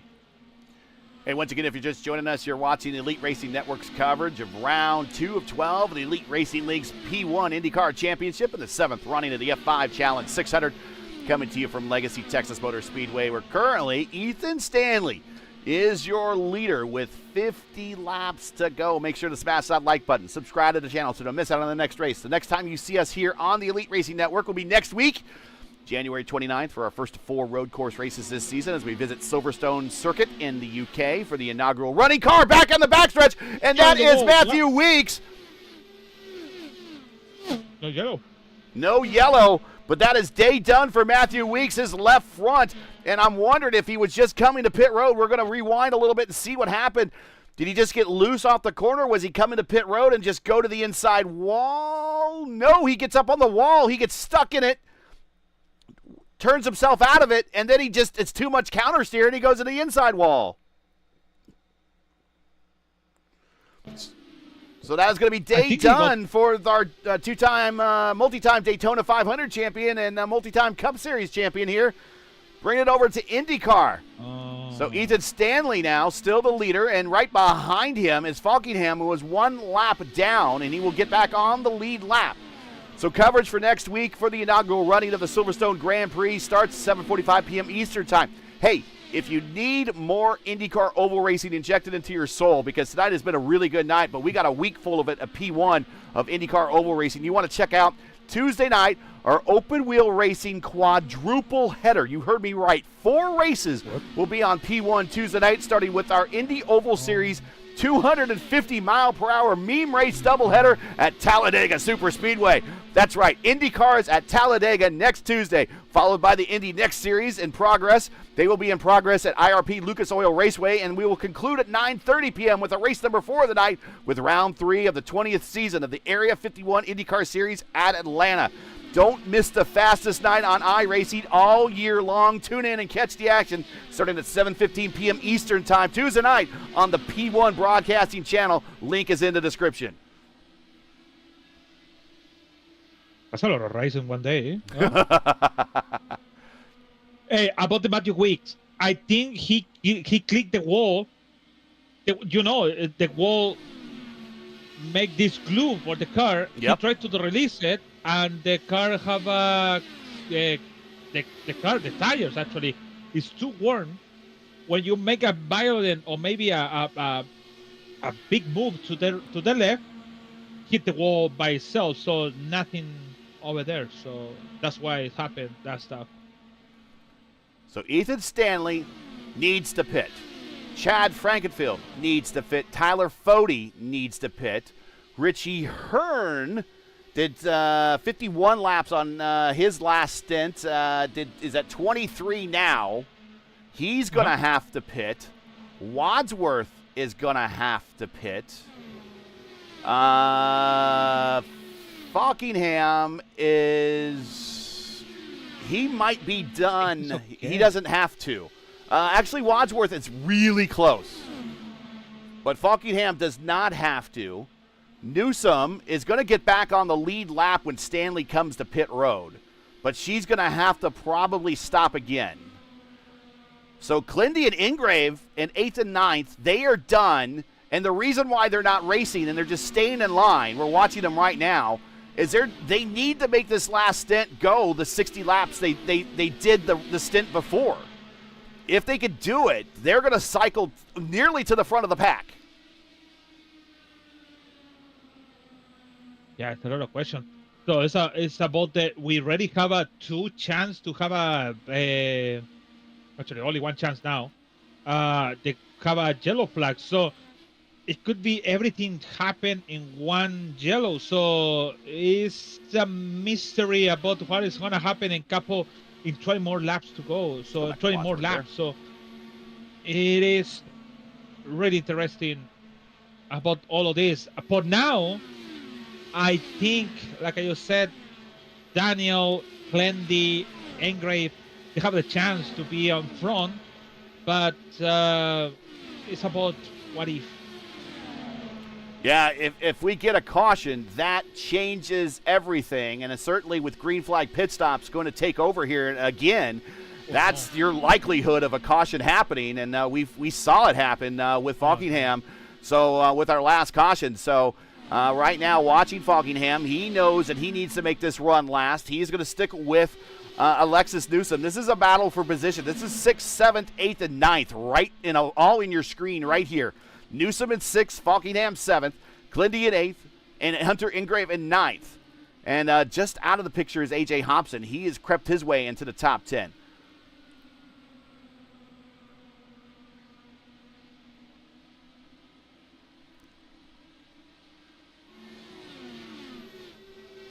And again, I don't think these guys are, and gals, because we got Alexis in the pack here. I don't think they're going to be racing. I think that right now that they're using Alexis to kind of get better mileage right now, and they're not racing. They know they have to. If this goes green, they're done.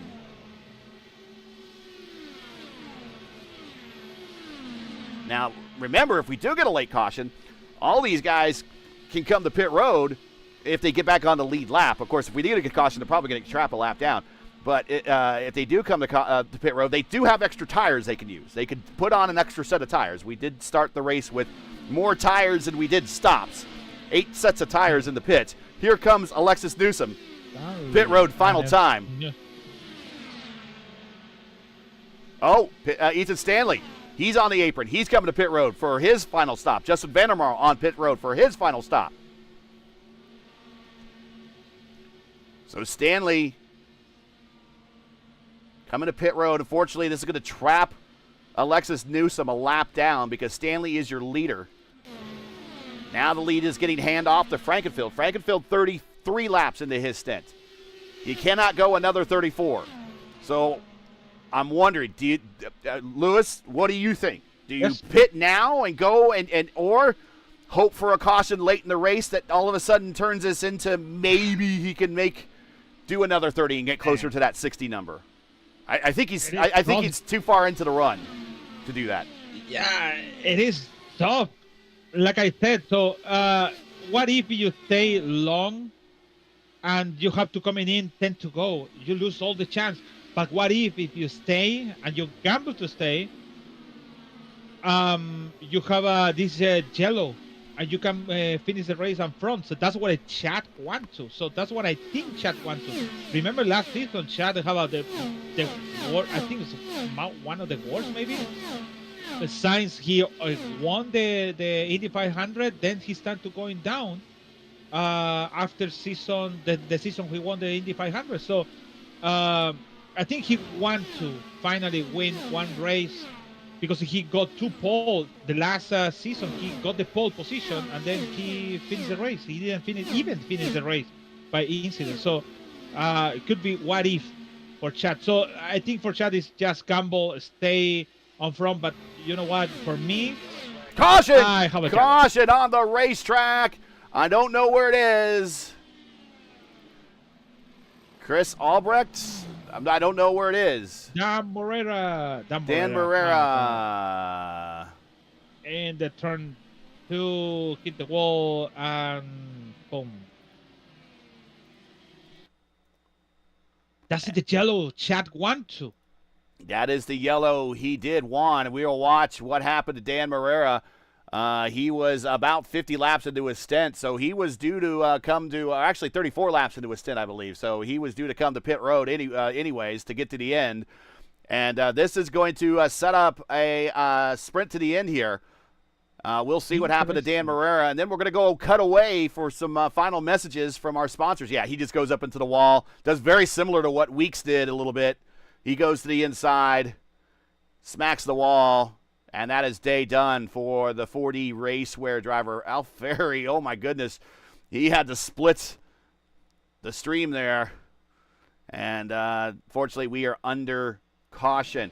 So we're going to reset the field here momentarily. We're under caution, 29 to go. Frankenfield Fody coming to pit road. Wadsworth coming to pit road. Richie Hearn on pit road. Lindy coming to pit road, so he's going to go for new tires. Hunter Ingrave coming to pit road. Hobson stays out. He inherits the lead. We will reset the field for you here when we get back. Stand by for the finish here of the F5 Challenge 600 from Legacy Texas Motor Speedway.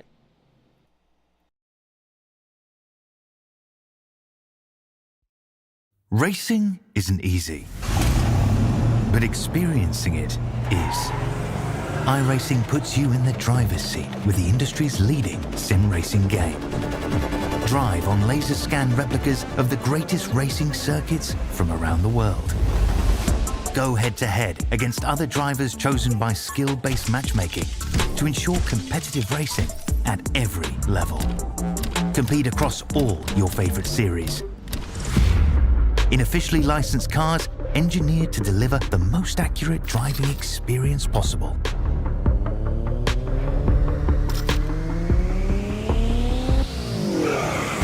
Join a race or host your own with players from across the globe.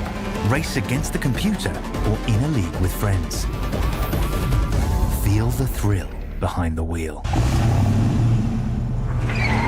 Visit iRacing.com.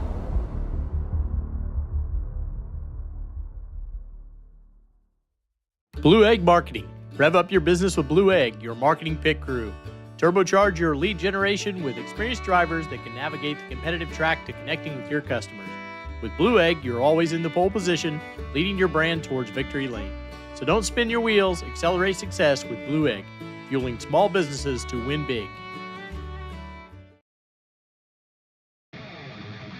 The Lucas Oil School of Racing. Simply stated, we are the professional ranks where the quality of the equipment often dictates the outcomes, and all of our cars are designed to perform and race as close as humanly possible. None of our competitors will have an advantage from engineering tactics. Rather, you will compete on a completely level field with a score of immensely talented up-and-coming drivers, all pushing each other to reach their new heights in their respective pursuit in becoming a professional race car driver. Every year, our top-performing graduates move on to the professional racing ladders of IndyCar, F1, and IMSA. Whether drivers compete in 1 or 2 seasons of our series, when they are ready to move on, they are ready to move. The training you receive in our school is an unmatched, unforgettable, first-class education combining the very best racing instruction and education.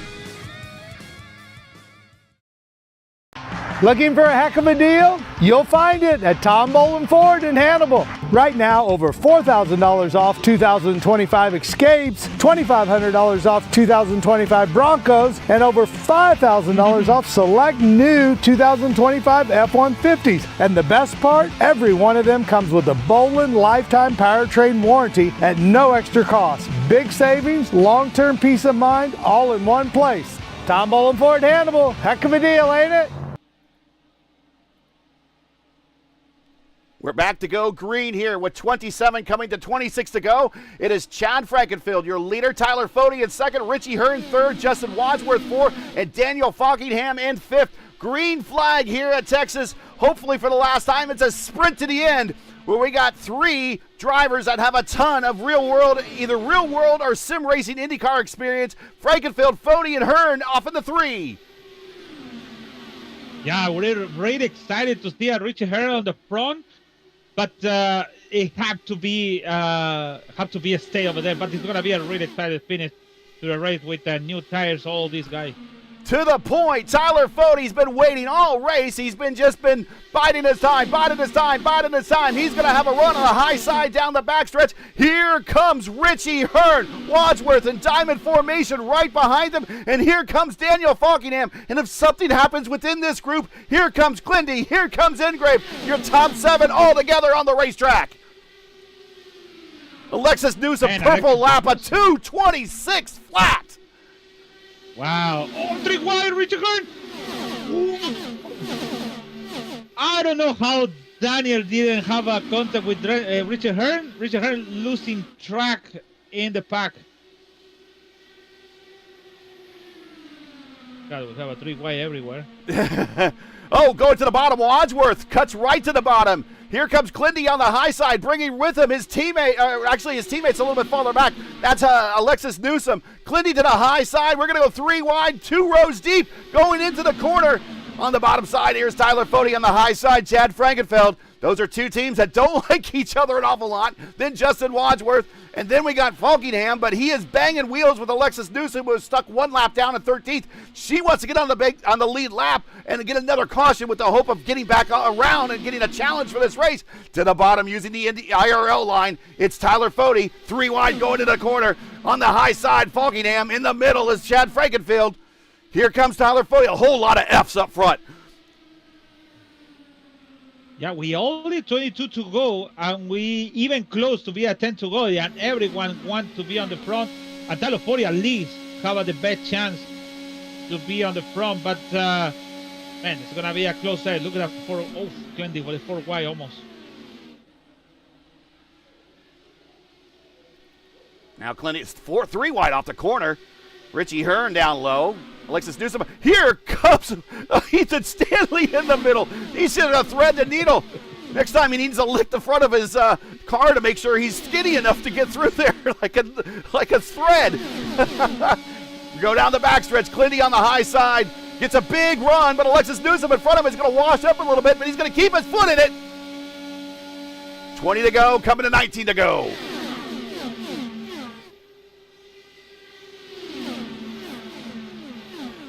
I don't know, Lewis. I don't know. There's an awful lot of aggression going on right now with 19 to go. People want this win. Oh my God. I'm not sure who was going to the bottom of the racetrack there, going down the backstretch. Here's Tyler Fode. He's still your leader. Yeah, I don't know if all these people are gonna finish the race. I hope, but it's getting close. It's really close. Look at Ethan Stanley forcing the 3Y on the middle of the track, getting the position, and it's just smart. You know why it's smart to Tricia Hearn? Because all the cars are gonna go to the wall, so it's better to stay on the low line to don't have this issue over there. But I hope everyone can finish the race and we have the closest finish. Riding with Ethan Stanley down the backstretch, going to have a big draft. He'll join this group of 4 right in front of him.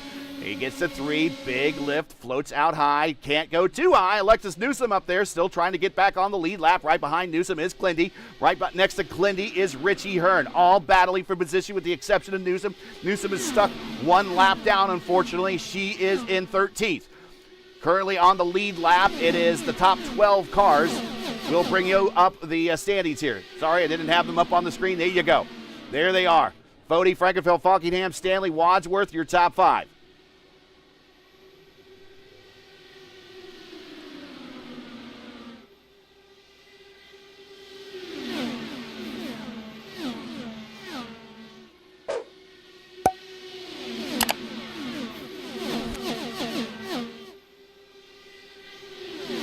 Oh, 3 wide right into your living room, going down the backstretch.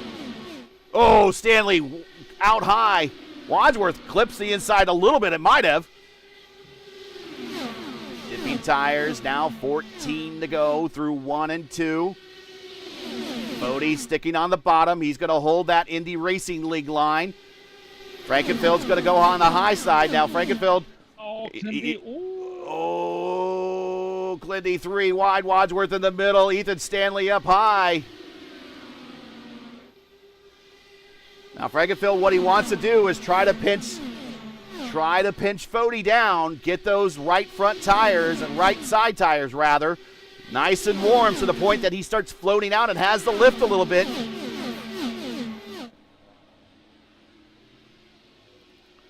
Let's ride with Ethan Stanley.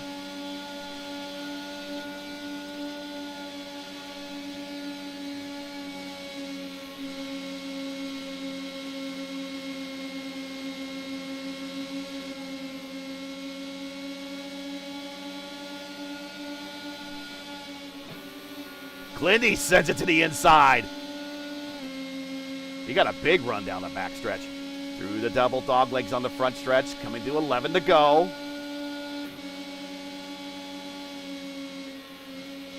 Excellent racecraft from all of these drivers. Everybody's had a great race up to this point. Gosh, I hope I just didn't jinx it. I'm knocking on wood. Oh. And it's not Andrew Wood. He's not in the race today. Oh, up high. Ethan Stanley has the lift. There goes Hunter Ingrave to the inside. So some drivers showing a little patience in the back. And again, the tires are going to play a role here, folks. Tires are going to play a role because Ethan Stanley, he's on 24-lap-old tires. Everyone in front of him on 19-lap-old tires, so they're slightly fresher.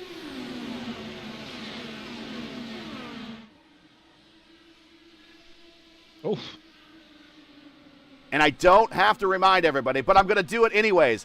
The last 3 races we had here were decided by 43 thousandths, 3 thousandths, 6 thousandths, and actually less 4 races here at Texas, 2 thousandths. So we have not had a finish ever closer than more than 2 thousandths of a second. Sorry, what I'm trying to say is the last 4 races have been extremely close here, so don't go anywhere. We're in store for another photo finish here at Texas Motor Speedway. 8 to go with Tyler Fode looking to repeat to back up one of his doubleheader wins here that he did a season ago. Clindy would like to join him, but Chad Frankenfeld won the very first time we raced here in 2020A. He would love to get another win. It's been a long dry spell for the Indy 500 champion from a couple seasons ago.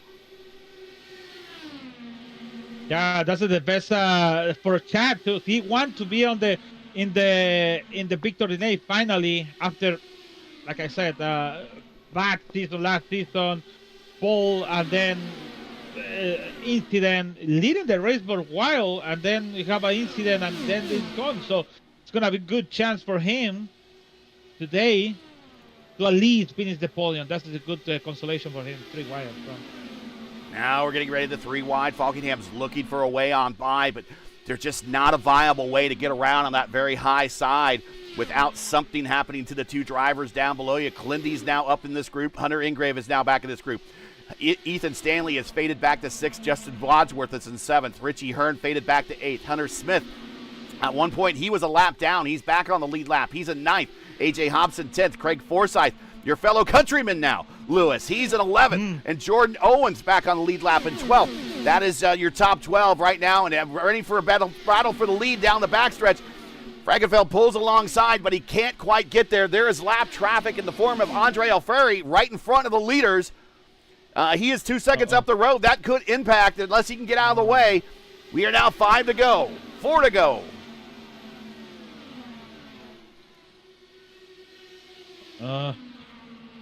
I hope for Andres to come in, put the car on the high line, but man, oh my God. Here comes Clindy. He looks to the inside of Falkenham. Falkenham cuts across him. Fody holding the line down on the bottom. Still maintaining that lead. Lap traffic in front of him. He goes high. Brings Frankenfeld with him. Frankenfeld can't take the run on the high side. Actually left the bottom open that time down the backstretch. But they're going to get the lap traffic with 2 to go, and they're going to catch him at a really bad spot. Clindy to the inside of Falkingham. That is for 3rd. Alfieri stays to the bottom. He's going to stay on the bottom. That's probably not a bad move. He's going to duck to the inside, down the backstretch. Big run for Frankenfeld. He's going to go to the high side. White flag in the air, this time by. Something happened with Daniel. He lost the position out there, but it's okay.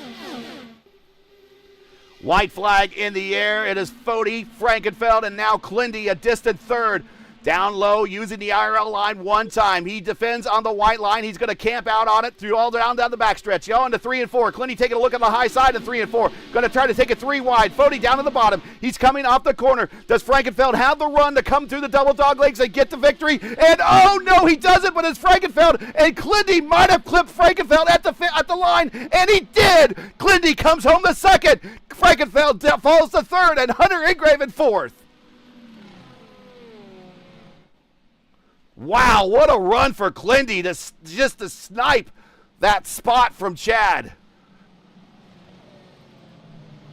For 5,000 of a second between Chad and Frankenfeld, just Clindy used all the hydrate he had. And look at that. Nice. Pretty nice result on the...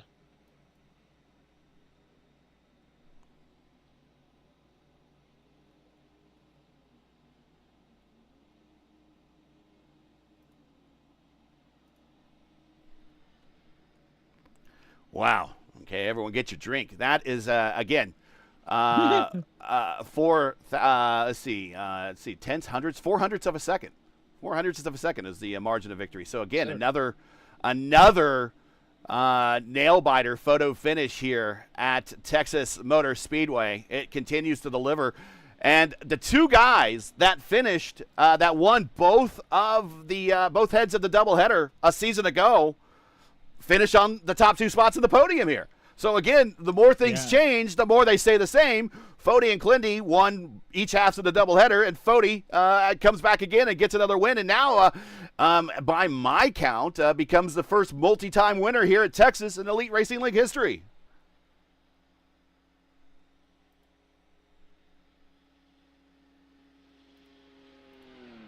Okay, just I hear about the race control talking about that stuff, but yeah, it is true. So it's nothing changed, but in the same time, man, what a race we have today. With I think the doubleheader is good, but at the same time, I think long race with the long strategy and thinking about it is, I think it is better for the same issue about thinking about it, what is next, and this kind of close result that we have today. And Fody with the Polish victory lap. As a little bit person with a little bit of Polak in their blood.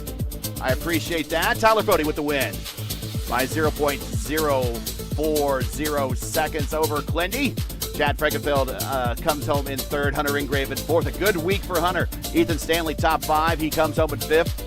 Looking forward to the road courses. Daniel Falkingham gets his first top 10. He comes home in sixth. Justin Wadsworth seventh. Richie Hearn in eighth. Hunter Smith ninth. And A.J. Hobson in 10th.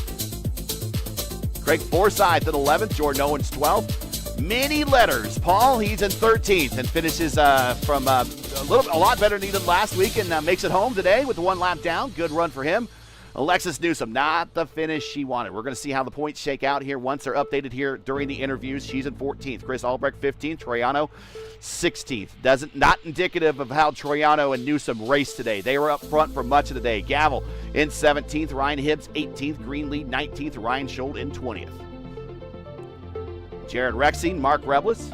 Mark Reblis was on the sidelines of the national championship game down in Miami for the Hoosiers victory. He comes home with 22nd. Camargo, 23rd. Vandermarl, 24th. Matt Ruddock, 25th. Coker, Alfieri, Morera, Blauman, Weeks. All rough days for all these drivers. Incidents or DCs make for a long night. That is your top 30. Seb Alexander, Lawson, Wags. Not the race he was wanting after winning at Motegi. Casala, Durazo, Herrick, Aldrich, Bagney, and Nixon all involved in that first incident very early on. And that is it.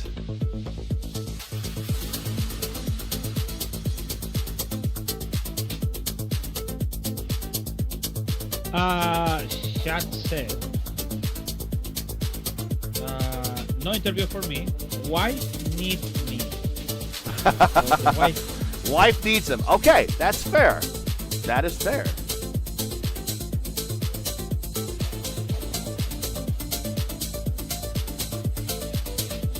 That is very fair. And actually, if you think about it, he's a smart man. A very smart man. Or the sofa is pretty comfortable. But, if it don't do the stuff, so good job.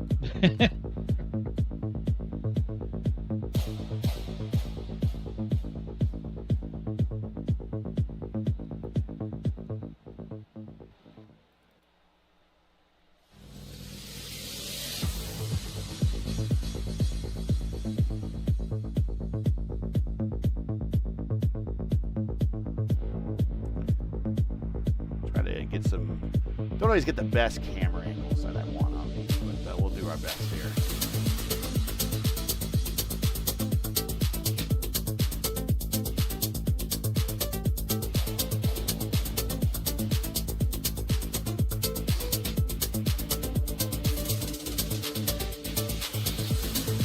There we go.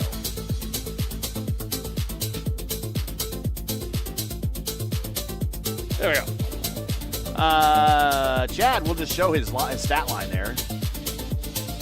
Started third, led a lot of this race, finished third, and there you go. I mean, there you see a lot of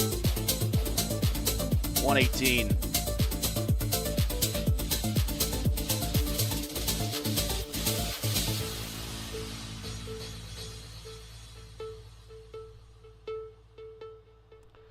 That is Chad's stat line there. Let's go to Clindy.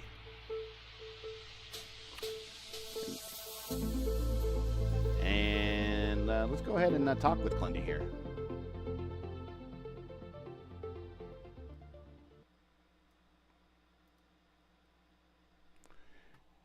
And let's bring up the dates here for upcoming events here on the Elite Racing Network and Elite Racing League. There you go. And we'll bring up Clindy right now. And here he is joining us in the booth, finishing second today. And what a run there at the end to clip Chad Frankenfeld for third. Late hit of that hybrid, maybe? You tell us. But Clindy kind of almost backing up your he won the second of the 2 doubleheader races here from a season ago. Tyler Fode actually won the opening race of the doubleheader from a season ago. So both the guys that really did the best here a season ago at Texas coming back on the legacy version and doing it once again, proving that last season kind of wasn't a fluke. And Clenny, talk about your race. First of all, it was a long one out there, not like the Texas two-step from a season ago where they were kind of 2 sprint races. A little bit more of a marathon today, and the name of the game today looks like it was tire management and certainly fuel save there right at the end.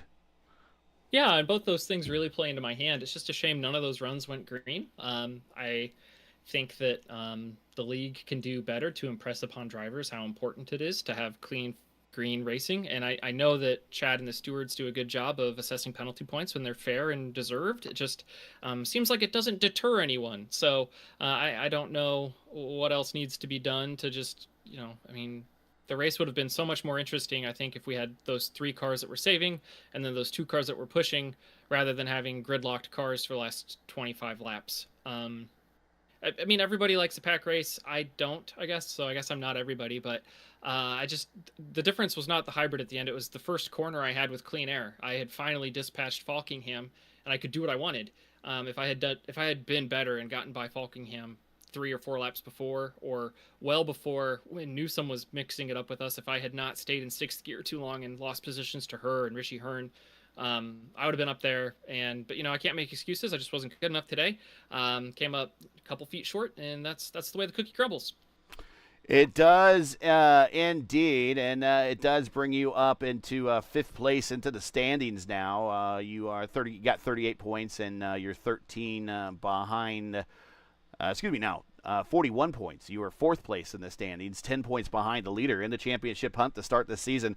Unfortunately, for you, I guess we're going to a road course next. But the road course racecraft is getting better. How you feel about next week going to Silverstone? Because frankly, everyone's in the same boat. It's a place we've never been here before, and it's not raced very often in the IndyCars. In fact, the last series that I can recall that actually ran Silverstone in the IndyCars for a big race was Lionheart back in 2023-ish or something like that. So you don't see it very often. So I would imagine everyone's in the same boat of not getting a lot of practice time. So how you feel about heading to that first road course now in amongst the points leaders for the championship?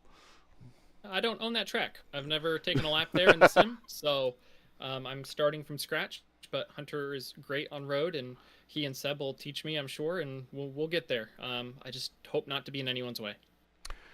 Shout outs, friends, family, sponsors, anyone I want to say hi to, thanks to for coming home second today. Just missing out the lead there by 0.04 of a second. Yeah, just a huge shout out to Hunter. He put together a great race today. If he was a little more comfortable mixing it up, he had saved his tires better than anyone. Or if that race was 3 laps longer or the caution had come out 3 laps sooner, he would have won this race. I am very confident of that. He just needs a little more experience on these ovals, and he'll be just as good as me, if not better. He's one heck of a race car driver, and I'm happy he's my teammate. Thanks to Seb in the Alliance, he ran our fuel numbers after he had his wheel disconnect. So shame that happened to him, but he really helped us figure out what our fuel number had to be, because we're struggling to make it, but we did get there.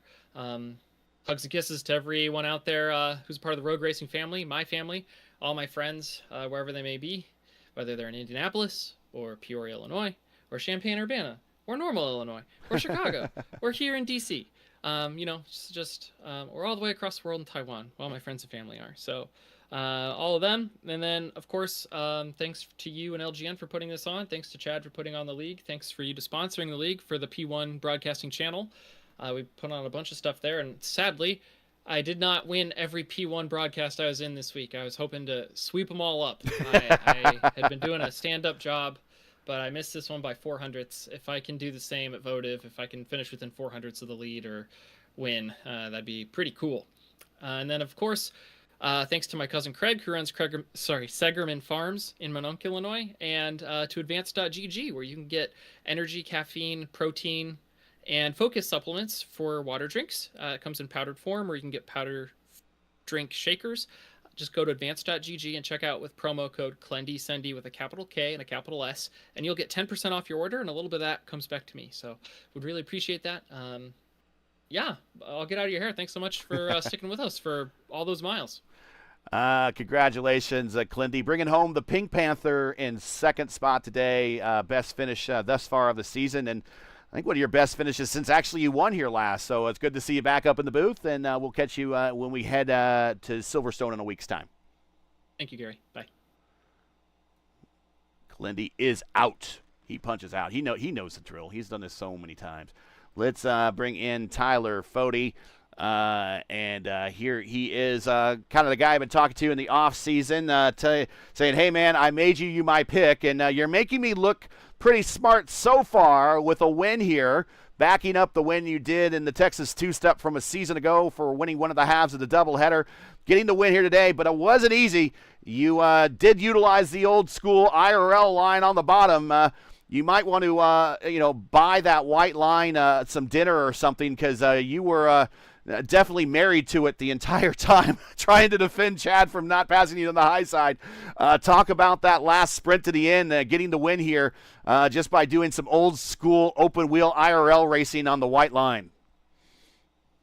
Yeah, man, that's 2 times now that white line's been my friend around here. Well, Legacy and New Texas, but. Yeah, I was buried and off strategy all race, and then we got that late yellow, which did kind of suck for Stanley. We were on split strategies trying to cover both ends, and yellow came out, so he was out of it, and then it was my turn up, and knew we were going to have to pass Chad, and really you only have a shot or two within the first 5 laps of a restart, and you do got to time your hybrid deployment pretty well, so I had charged that up. I saw Chad kind of use it right off the launch, and I didn't. Timed up the run with the momentum, got alongside of him, and then just waited till the exit of 2 and got a straight shot and hit all the boosts. And I couldn't believe it when I actually cleared him down the straight to get down, and from there it was just holding the line. And every 3 or 4 laps when I would kind of have a little more space, I would hit the recharge a couple times. Couldn't do it the whole way because you just bogged down, but was spooling it all back up for the final lap to fire it out of 4 there, which was pretty cool to have to manage that. But yeah, just enough, and Clendy came flying in there to make it 3 wide, but we got it. Congratulations. Now you are the points leader. You're tied with Wags for the points lead with 51 points apiece, 7 points ahead of Alexis Newsom, getting yourself in the position that I thought you would be in certainly later in the season by the time we get to World Wide Technology Raceway for the final race of the season. How are you feeling now? We got the first 2 ovals out of the way. One kind of little mini marathons that kind of started the season off. Today was our longest race of the season so far. Now we're moving to a road course, which your racecraft has definitely been improving on. It's more of your teammates' bag. But what are your hopes for Silverstone in a week from now, going into it now as a co-points leader with Wags? Yeah, I'm looking forward to it because this is the first time in, a couple of years at least, that Chad has kind of strayed away from our traditional schedule, and we've got kind of a wild card road course. We saw it with Mexico last year, which I felt a lot better and on pace with the leaders than the more common road courses. And Mexico, I never got to race, so I'm kind of excited to try out Silverstone here and see. I heard weather could be in the forecast, so that will make it interesting. But yeah, just got to manage. Top 5s really is the goal every time. Stanley's going to be tough, obviously, and I know there's some other good road course guys here. So I'll be happy with a top 5 and just kind of manage it, and really just that's the goal all season. Just try and be consistent and get what you can get. Congratulations on the win, first win of the season. Shout-outs, friends, family, sponsors, anyone you want to say hi to before we let you go? Yeah, well, obviously the Lake Norman guys, we've added a couple more this season, pulled them over from the NASCAR side, so fun running with those guys. Stanley, obviously, but we got Justin and Gavel, Rexing's there. So it's been fun. Got a good team going. JD Designs, Jonathan Cutlip for painting up the paint scheme, and then you guys here for putting on the show that you do. It looks incredible, and they're always fun to watch back, so appreciate that. And hopefully we may be talking to you next race. We'll see. And I know that you have a lot of wins, at least in the 10 top side of things. But this is now your 5th win in the IndyCar side of things, and I'm just going to do a real quick cursory look. 1, 2, 3, 4, 5. You are now tied for 5th all-time in Elite Racing League history with 5 wins. Keep in mind, most of those belong to Pinero and Van de Sant, so that's why 5 wins get you the 5th place. But you're tied with Caleb Bency, former 500 champion, with 5 wins all time in 66 starts that you have. So congrats on that. And more this season will get you closer to your teammate Stanley, who is 4th all time with 8. So you're in the neighborhood. But I thought you'd like to know that along with all your accomplishments on the 10 top side of things, you're starting to go up into the all-time standings here on the open wheel side of things. Yeah. Well, that was the goal. I've backed away from the full-time NASCAR stuff and trying to just focus on this and try and get this last title here. So it's happy to see it pay off. Good, man. We like to see more IndyCar drivers. Never mind those 10 toppers. Anyways, we will see you in a week or so when we get to maybe a dreary and wet UK, which would be kind of par for the course there. So when we go to Silverstone, see you in a week. But congratulations on the win. Tyler Fota winning here at Texas. Bam, he's out too. He knows the drill. Lewis, today. Wow, what a finish here! First of all, I mean, Texas delivers once again, and then on top of that, we get a pretty good clean finish out of this. There was a late caution. I don't think the late caution was really caused by anyone in bad racing. I just think it was just a long race late at night, and things happen. But now we're done here for a while, and we're going to go off to our first road course where we might see a whole host of other drivers that we haven't seen up at the front now all of a sudden kind of come to the front. But this is a good start for Tyler Fode's campaign. He's kind of started this way over the last couple of seasons with wins early on, getting him high in the standings. And that's kind of where he's settled for the rest of the year. And again, he's kind of repeating that same thing here. But a good finish here. Now we go to our first road course. Talk about this race and looking forward to Silverstone. Well, this race was super long. Actually, it was the 1 hour and 57 minutes. So it was really a mix of both the people coming to the front, coming to the back. And Clendy, we see at some point in 15, Shad on the back. Then Alexis Newsom on the front for a while.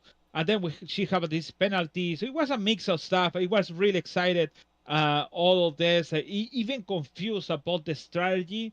Because even with the 190 to go, we still don't think about it, who's going to be on the end and who's going to save it. Even Clendy was engraved. It was Daniel saved fuel behind on Alexis. But it was on the end, we have this battle. We almost Richie Hearn and Stanley have this incident on the end, make it Richie Hearn finish on 8.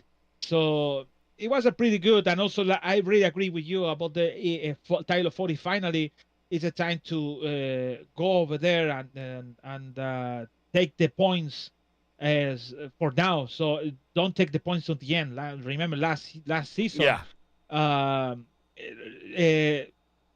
Adriano was he was upset for 3 or 4 races, and then he had the opportunity to be a champion without have Adriano's, and then they have this incident in Mexico, then in Michigan, and then on the last race in World Wide Technology Raceway. So it was a mix of stuff, and today it could be this season actually could be amazing for him because he won the race, and Silverstone is the next one. And we know how is style of 40 racing in that condition, especially in this kind of FIA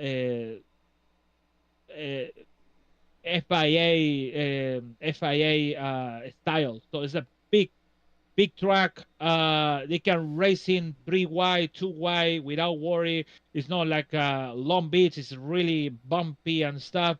It's like everything is going to be smooth for all these guys.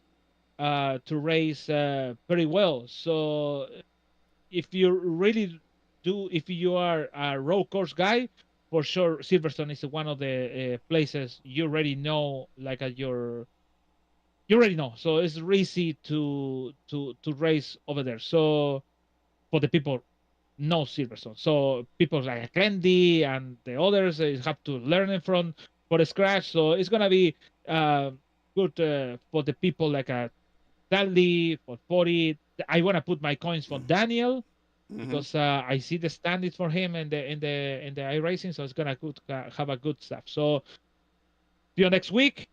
7:45 for Silverstone Grand Prix. And yeah. Oh, Body this Sunday.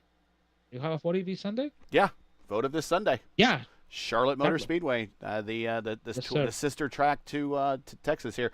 Here is the schedule for the start of the season, and it's a brutal start of the season for these drivers, starting off with 5 consecutive races at 5 racetracks that can't be any more different. Of course, Twin Ring Motegi, a super speedway in name only. Texas Speedway, which is probably the really only true super speedway style of race that they will be on in the first half of the season. Then our first road course at Silverstone, which is a natural road course. Then we go to a short oval a flat short oval at New Hampshire, and then a short oval at Richmond before we get a week off before going to our second road course and our first street course of the season. Long Beach, and that's our first crown jewel race of the season, Long Beach as well. But this is the first half of the season schedule. Here you see, circle your dates and get them ready. All these races, by the way, are already scheduled on the Elite Racing Network YouTube channel, so all you have to do is go through and subscribe to the channel, set your reminders, and you'll be notified before we go live and right as we go live. But that is the opening schedule for this season. So the points as they are coming out of this race, Tyler Fode does get his 5th win, and that moves him to tie with Caleb Benzie, 5th all-time in the series history, and now it pulls him even with Matt Wagner in the points lead, 51 points apiece for both these guys. Alexis Newsom is in 2nd, 7 points back. Clindy in 3rd, 10 points back. Then it's Frankenfeld, Forsyth, Ingrave, Stanley, Falkingham, Shane Coker, and Eric Troiano rounding out kind of what's left of the top 10. So the whole top 10 within 25 points of the lead. So, again, very early on, and things can still happen. And with the road course coming up, very critical of just getting to the finish line next week, I think, is half the victory. And if you finish well, then that's the other half right there. As the old G.I. Joe PSAs used to go on at the end of the cartoon. Knowing's half the battle. Well, half the battle is getting to the finish. The other half of the battle is getting a good finish. And if you get a good finish, you'll get really rewarded in points. But you can't afford to take a DNF next week if you want to stay in this points championship. You got to bring the car home next week at Silverstone. So we will see. That is next week. Let's see. I don't think anything notable here in the stats. Don't think I have anything else to add. So we will get on out of here, give everyone back their Thursdays, and they can start their weekends. Of course, Snowmageddon is coming for the entire Midwest. So I hope everyone stays. I hope everyone stays warm with the power on and everything. Work from home, stay comfy and everything. Yeah, again, and if you have to watch more racing, of course, keep it tuned here on the Elite Racing Network. And also over on P1, we'll have plenty of races all throughout Snowmageddon coming up here in the Midwest over the next couple of days.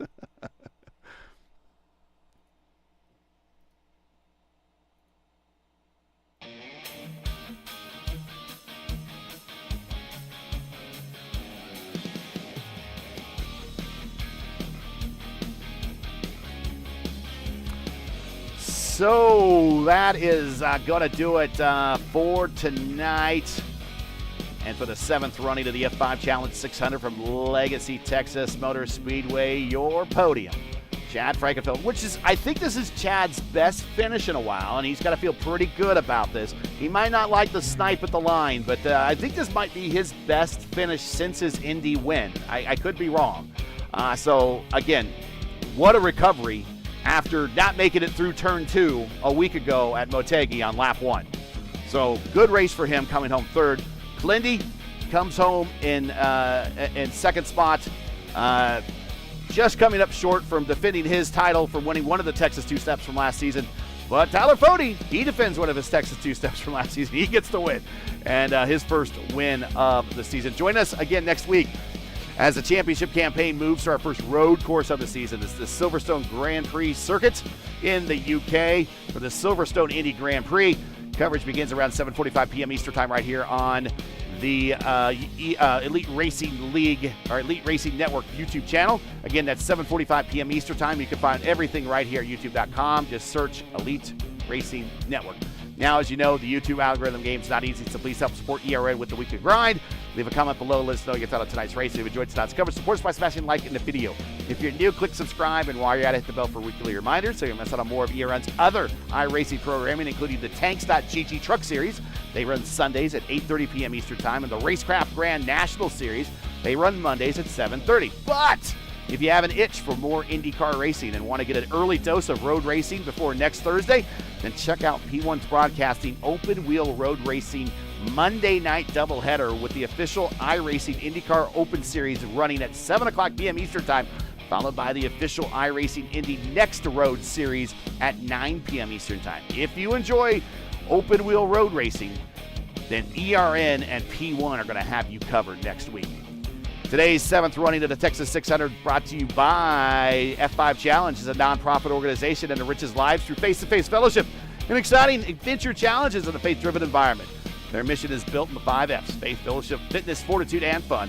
F5 Challenge inspires people to lead active lives, connected and purpose-filled lives. To learn more, to get involved by visiting their website or follow them on social media, hey, all the links you need are in the description. The Elite Racing League IndyCar Championship naming rights are paid for and provided by P1 Broadcasting. P1 is an esports broadcaster specializing in online sim racing and iRacing platform. P1 is a proud supporter of the Elite Racing League's US 500 and Triple Crown Challenge. To learn more about P1 or to request a quote for your iRacing League, check them out on their social media links. P1 can be found on YouTube, Facebook, Instagram, X, and Linktree. And you can find all their links in the description of today's broadcast. Special thank you to the Elite Racing League's premier sponsors, Blue Egg Marketing, World Wide Technology Raceway, Lucas Oil School of Racing, and Tom Bolin Ford. Don't spin your wheels. Accelerate success with Blue Egg. They're filling small businesses to win big. Of course, there's World Wide Technology Raceway. They are a premier motorsports facility located in Madison, Illinois, just minutes of downtown St. Louis, an iconic Gateway Arch. To learn more about tickets for their premier events and their marquee events, especially that IndyCar race later this season, check them out. Link is in the description. Lucas Oil School of Racing is dedicated to developing the next generation of open-wheel drivers through professional instruction, real race cars, and on-track experience. Of course, Tom Bolin Ford is your trusted Ford dealership who offers an extensive new and pre-owned inventory as well as lease specials, finance options, and expert auto service. To learn more about these premier partners, all their links are in the description. For business inquiries to learn more about the Elite Racing League and what we do, subscribe on YouTube, like us on Facebook, and you can follow us on X and Instagram. So, for the newest Canadian, Luis Gonzalez Nunez, everyone here at the Elite Racing Network and the Elite Racing League and P1, I'm Gary Gotzo saying to all, good night and thanks for watching, To all of our men and women serving in the military and as first responders, Godspeed, God bless, and come home safe. Catch us all again next week at the Silverstone Circuit for the next race of the Elite Racing League's P1 IndyCar Championship. Good night, everybody.